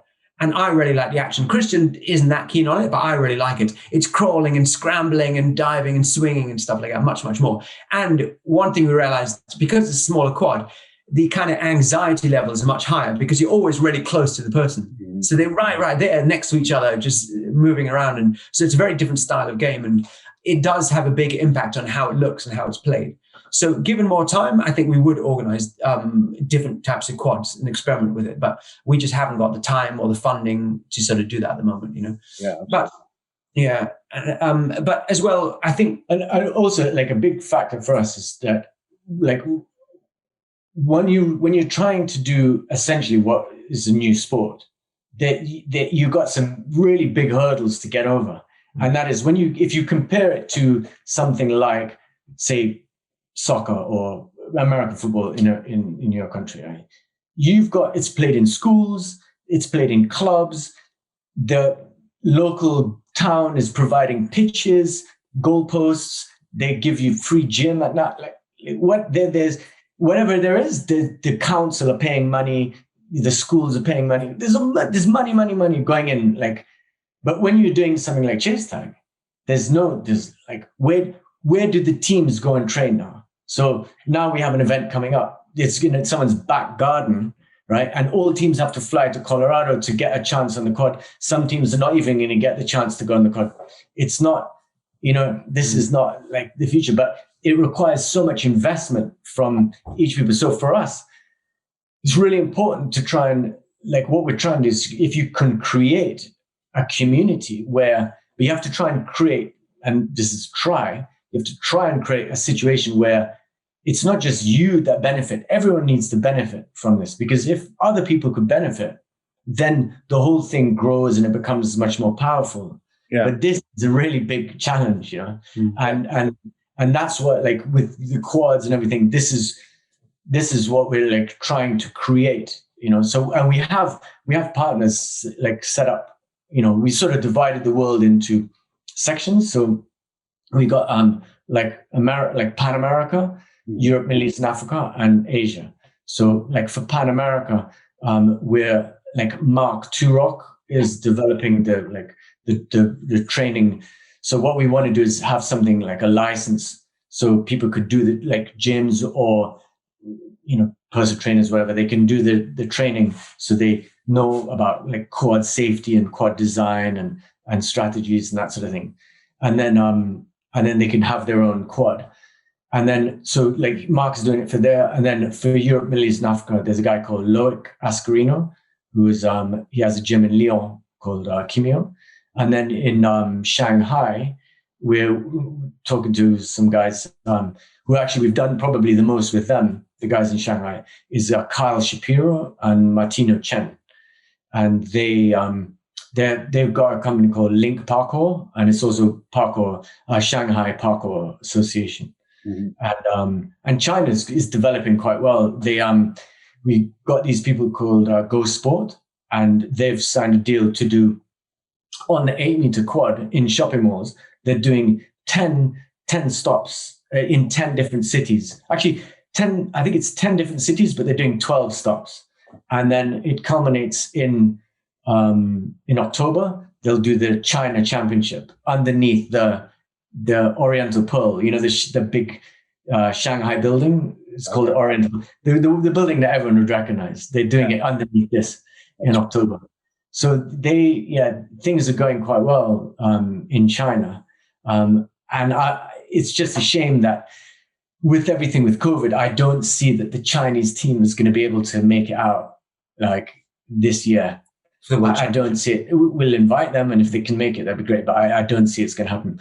I see it happening maybe 22 or even beyond with China, unfortunately. But by the time they do come, it's going to be really interesting to see, because some of their teams would have had, a bit more, like, quad time and a bit more development. So it'd be, to me, that's where it gets really interesting, when you see, like the Japanese team, the Korean team, the Chinese team, plus the Europeans, plus the Americans, and eventually the South Americans and Africans as well. It's going to be. Yeah. One of the things when we had that conversation with Amos, that kind of brief conversation when he was showing us all those stats, he said he showed all the stuff and said, look, later on when we got back to the UK, he said, oh yeah, is there anywhere where I can share all this stuff? Because I've built up all this knowledge. Is there anywhere I can share it? Can I put it on the website or anything like that?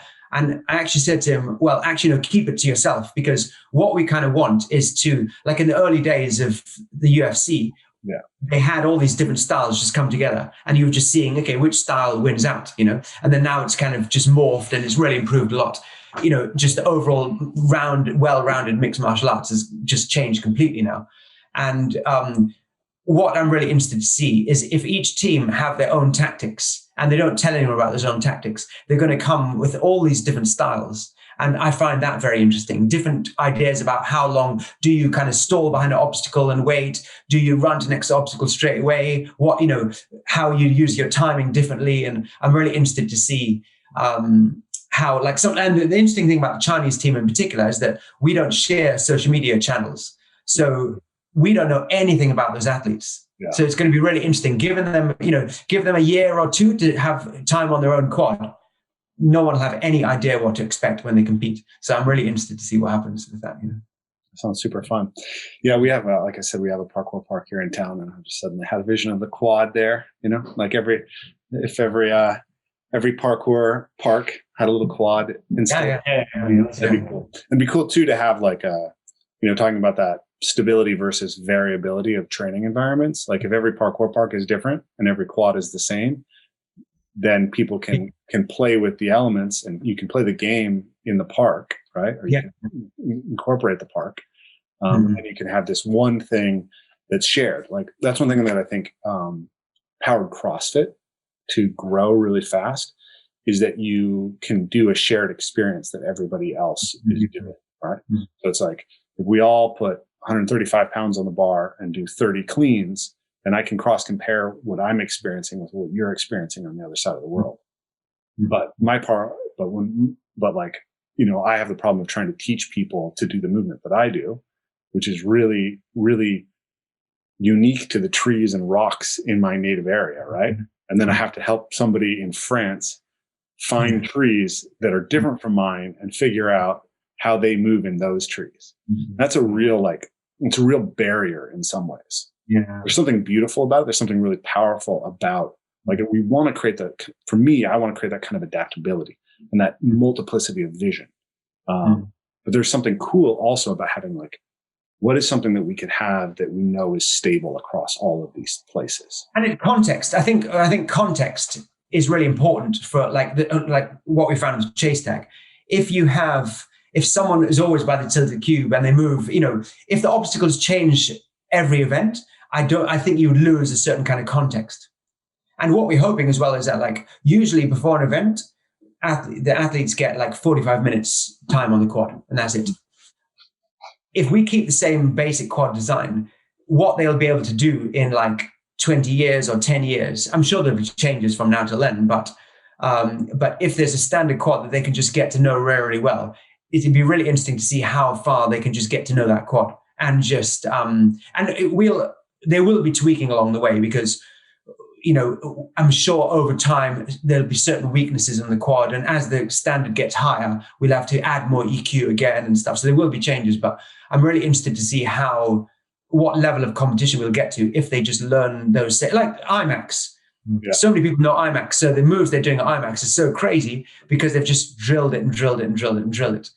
Yeah. And it's the same thing with with the quad. Going back to like what you're saying about trying to keep it like the same. For us, an important element when we design the quad, we design it like we do try and get a range of movements. We understand like lashes, like we can't really do that, but we try and get as wide a range as possible and make sure that if you're just going around the outside, that you're forced to be doing different things. But a very important thing for us is what we call like body type neutral, because we do want it to be played, and we are really interested to see how different different cultures like adapt to the quad. And so we don't want it to be favored by a tall person over a small person. We want it to be kind of equal. Mm. And so we do put a lot of effort into adjusting heights and widths and gaps and everything to make sure that it's, typically someone might prefer to go over, someone might prefer to go under. It's funny. I feel like I'm definitely too big. No, there's no too big. Well, I would have thought that because someone asked this question. One of the producers, he was asking me to list like some people he wanted. Yeah. He was doing links for the presenter, right? And he wanted like a couple of different things to focus on. And he was saying like, I want a list of small people. I want a list of tall people. Mm-hmm. And like we were struggling to have a list of really tall people that were dominant. And this was at the American event. Yeah. So like out in Europe, we have a few taller people that have been really good. But then this guy, Kyle Soderman, Kyle is at least 6 foot, maybe he's 6'1". Yeah. What are you like, 6'2", 6'3"? Yeah. I'm also 100 kilos. Yeah. But Kyle's not 100 kilos, but he's not light. And so you have, and what I find interesting is you have this balance between like generally power gives you mass, right? But you got to balance out your power with your ability to stop. So someone who's really light, he can have power and then he could just stop, boom. And that's where in other sports, your ability to just stop, momentum generally helps you in other sports. Even when you're doing 100 meters, you don't need to suddenly stop. You just run and come to a nice gradual halt. Yeah. All the teams. But in American football, in rugby, in all these sort of things, momentum is generally a good thing. Yeah. Well, you need change of direction though. And change of direction helps smaller athletes. So, like if you look at running backs, wideouts, cornerbacks, like they all are smaller than other players on the field because they're more reliant on change of direction as well as just straight speed.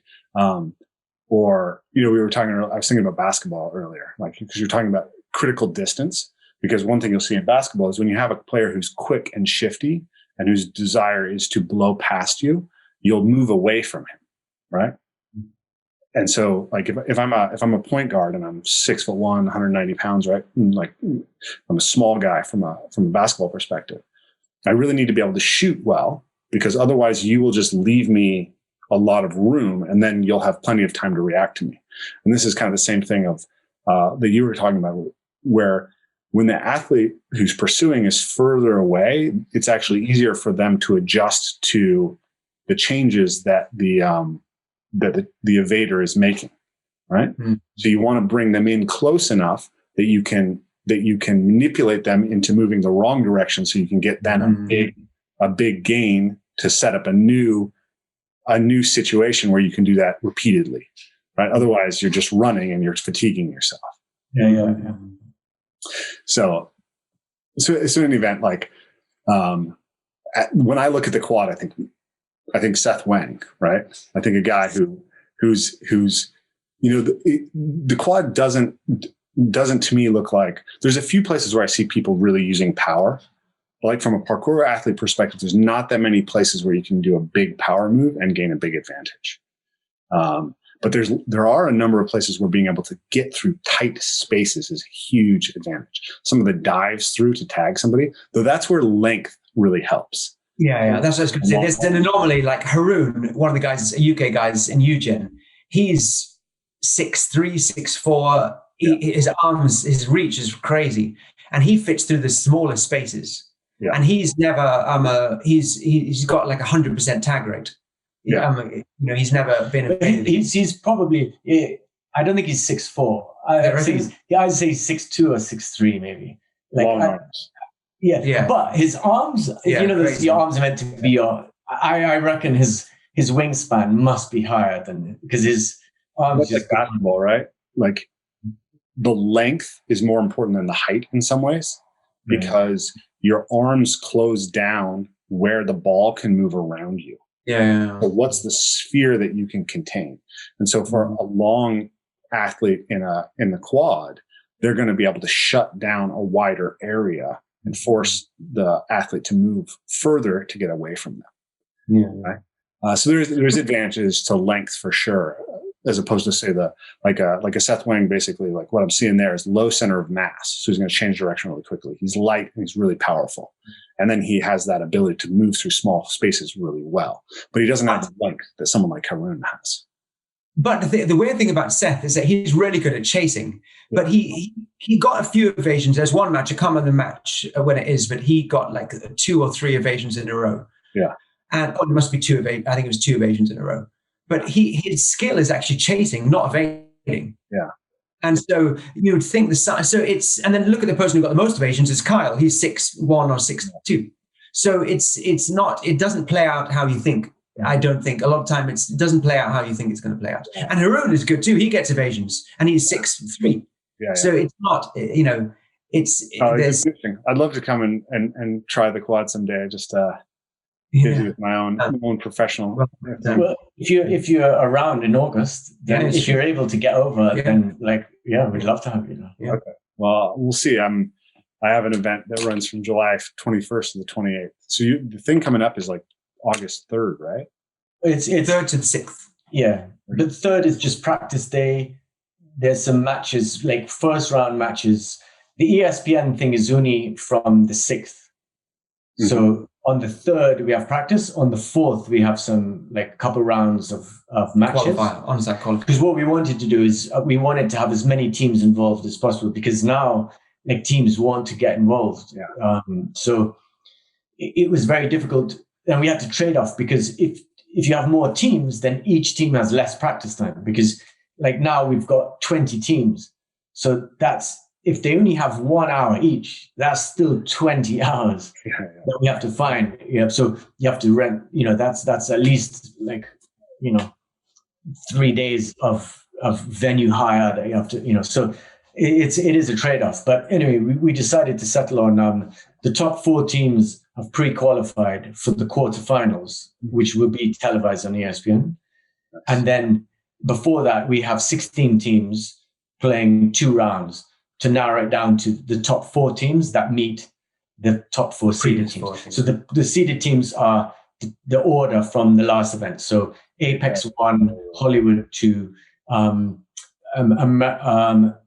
GNF 3, and American Parkour 4. Very cool. So I think we're running a little bit low on time. I don't know if you guys want to go into it. We've mentioned it a few times, and I know you shared that Jimmy the Giant video with me. So I was curious if you wanted to tell a little bit of this background of Ultimate Tag and how that came down, or maybe we save that for another day. Jimmy covered it. To tell you the truth, Jimmy covered it as better a story than we could ever tell. So, but it was kind of exactly how he covered it. We noticed it. The first time we sort of came wind of it was actually, and Jimmy mentioned it on the video, we put out a promo for WCT 4 or 3. Yeah, it must have been WCT 4. And someone, there was a little comment on it, and it said, oh, this could be perfect timing. Christian showed it to me and he goes, I'm suspicious of this comment. And I was like, there's nothing. It's just some guy, I don't know, he wanted to come and it's good timing. And that was it. And Christian goes, no, there's something suspicious about this. So he clicked on it and realized it was from this production company. And that was when we started to realize what was going on, and yeah, it was a strange story. It was a very strange story. At the end of the day, we don't have, right from the beginning, as soon as we started to put videos out, we started to get approached by production companies in LA that said, oh, we're looking for the next Ninja Warrior, right? Yeah. And obviously at first, you're starting out, so some company from LA, approaches you, you're thinking, wow, that's awesome, Yeah. And we even did a scissor reel for us, yeah? And they put that scissor reel together, and we were very much that was our tagline, is one rule, don't get caught. And once we started to talk to these production companies in LA, there's a total, it's like another galaxy between sports production companies and television entertainment companies. Yeah. And I don't compete on Ninja Warrior. Like honestly, and at first you don't know anything, so you think, oh yeah, TV company, that's really, I'm flattered, and they're gonna do this and that. And then after 1, 2, honestly, I've got a list of maybe 30 television companies that contacted about, and they all wanted the same thing, right? And they, this would be funny, and this would be this, and this, and we have bigger quad. We want a much bigger quad and bright lights, and you press a button here, and this person runs up here, and it's just and we just decided not to do it. We want to do what we do, and there's no point trying to sell out to these people to make a quick buck. When you're trying to do something, because what if you did that, it's like game over, right? So, so there's certain things that we hold. Excuse me, Christian. The audience won't necessarily know what we're talking about, so I just want to background it real quickly. But so you guys created this World Chase Tag, and then recently Fox had this show called Ultimate Tag, and then that's even been licensed and shown up in Australia, I believe. And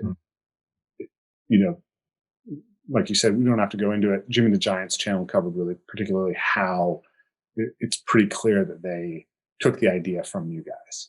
But that's what we're referring to. So go ahead and finish your point, please. The thing is, the idea is one thing. Like, so the people who make Ultimate Tag, I've seen a few comments of people like online saying like that Chase Tag, like World Chase Tag people are upset with them because we stole tag, and like tag is free, tag is for everyone. Like, we have to be clear about what we're upset about, right? Mm. We had this tagline, one rule, don't get caught. Yeah. Right. And there were a number of things that they did. And this was one of the things that came up. There was some things that we're like not happy about, and that's like one of them. If they want to make a thing about tag, then there's no problem. Make a program about tag. We don't own tag. Mm-hmm. But to take our tagline word for word, and never claim. I remember they said in there, they did all kind of interviews, and they said, who are your inspirations behind the show? And they were saying, oh, we want to make like a new Gladiators and this. They never mentioned us. They took our tagline word for word. There's so many posts we have. There's only one rule, don't get caught. There's only one rule, don't get caught. The post that they commented on, that Christian found, it said at the end, there's only one rule, don't get caught. And so for them to take that and not credit us or not say what it was, that's just ridiculous. It doesn't surprise us. That's what TV companies do. But it runs, it's something about that. Like, it just runs deeper for me, because I was like the general manager of a hotel. Then I was the managing director of this, like, quite a big group. And, I don't know how old I was when I started. Like, I was mid-40s or whatever. I'm 51 now. Yeah. But I was mid-40s when I did it. And then for you to leave and jeopardize your family's income, like my mortgage, everything, I put everything like on the line. This was leaving a nice job like that was one of the most ridiculous and irresponsible things that you could possibly do. And at the time, it makes more sense now. But at the time, it's, what are you doing? This is just totally like idiotic thing to do, right? But I had in my mind, like, this could work. And also, you reach a certain age and that's when you're at a crossroads, because that's when you kind of capitalize. You do all the crap in hotels. You don't make that much money in hotels, but you do all the crap because when you reach a certain age when you can, you're in a position of authority. You don't quite need to work as hard because you're calling the shots. You have a team of people doing everything for you. And then when you start your own business, you have to do everything yourself, right?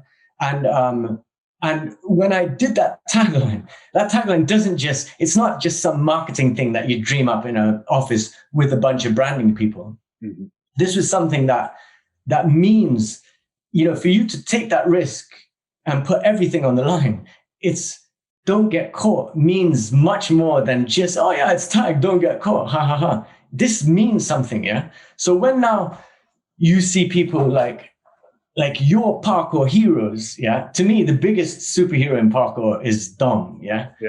And to see someone like Dom looking into the camera, dressed up in costume, and then saying your line, one rule, don't get caught. Fuck, that hurts, man. That, what I mean? Because this is not a joke.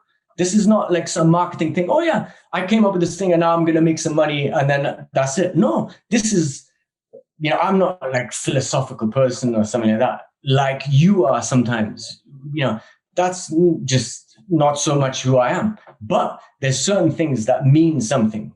And, that's one. I'm curious. It seems to me that like when that Jimmy the Giant thing happened, like the American parkour community really came out and supported you guys. And it seemed like the European community came out and support. But it seemed like in Australia, it kind of washed over and everyone wanted to support their athletes in tag. No, we had some good support. We had some really good support. One of the guys, I noticed him put a like the guys in Sydney parkour. Yeah, they were really and they turned it down. They said he put his letter up on Instagram story and said, I think it was Sam Carter. And he sort of said, oh yeah, I got accepted to the program, but he wrote a letter back saying, oh yeah, I found out the story behind this program. I don't want to be involved anymore. And that is really amazing thing to do. I've never met the guy, but for him to sort of have this opportunity and then say, actually, no, I don't want to do that. That was really nice. So we did get a lot of support from people. I mean, we totally understand all the athletes. We really respect all the athletes who took part in the program because they're getting paid to do it. It's totally and utterly fine. We're not angry with the athletes or anything like that, but the circumstance with which the TV company did that and put the whole thing together, and sort of that's not good. Do you know what I mean? I don't really have anything. It's just I don't think it did it cause us any detriment. It's difficult to really say. It did cause detriment because it's not their fault. If someone wants to do tag, that's up to them, right? But is it detrimental? 100%. Because you're in a no-win situation. Either one of two things could happen. Either the show does really well, and then that's now what everyone wants to do, right? In which case we suffer. Or the show is a total and utter flop. In which case, when you're talking to anyone that has in that space, they know, oh, I heard about that show. I heard it was awful. I don't want to touch you. Yeah. So like either way you suffer. Yeah. But it is what it is, and the reason Australia kind of really hurt because we were like, I was more out of new teams. They're always like this athlete and that athlete, but we were talking to Australian team, and the Australian team had the Dylan and Brody, Kadori and Dom. Yeah. Mm-hmm. And it was like a dream team. And I was so excited about that. I was more excited about that team than I have been about any other new team, just because of who is in it. Yeah. And they're still, if they want to compete, like the door is wide open. I still, they wrote a letter when we were about to the World Championships before COVID hit. And one of them sent us a letter saying, oh, we got a job for the whole of October or whenever the month was. Yeah. We were like, wait a minute, what do you do for a whole month? And what means, and so we realized, oh shit, they're done. And then we realized a month later or whenever it was, we realized, oh, there's Ultimate Tag season done. And we were like, oh shit, they've done Australian Ultimate Tag and they're in the team. And that we were gutted about that, really gutted. Yeah. The door's still open, obviously, if they want to compete. But that was, we were really gutted about that. Kadori, I follow him on Instagram. Yeah. I loved how he, Kadori the Pawson brothers and stuff. But Sam Carter, we give priority to Sam Carter. Okay. But after Sam Carter, then we get the team back again. Well, I'll cross my fingers that your Australian dream team makes it to World Chase Tag. I think that's probably a good place to conclude the interview for today.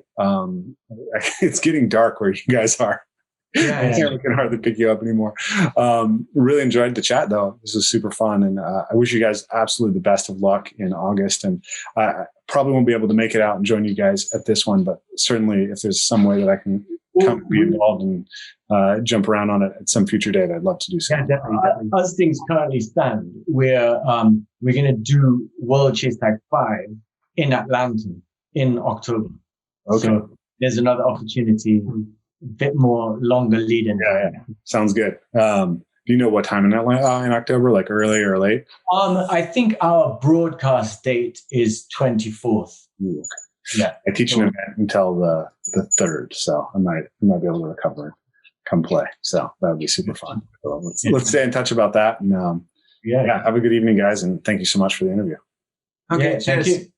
Hey, you've reached the end of another Evolve, Move, Play podcast. If you enjoyed what you heard, if you want to be involved in the conversation, please consider joining us in our new membership subscription so you can get access to question and answers with our live speakers once a month, question and answers with me once a month, and a dedicated forum to discuss everything going on in the podcast, as well as a general discussion of movement on our general movement forums.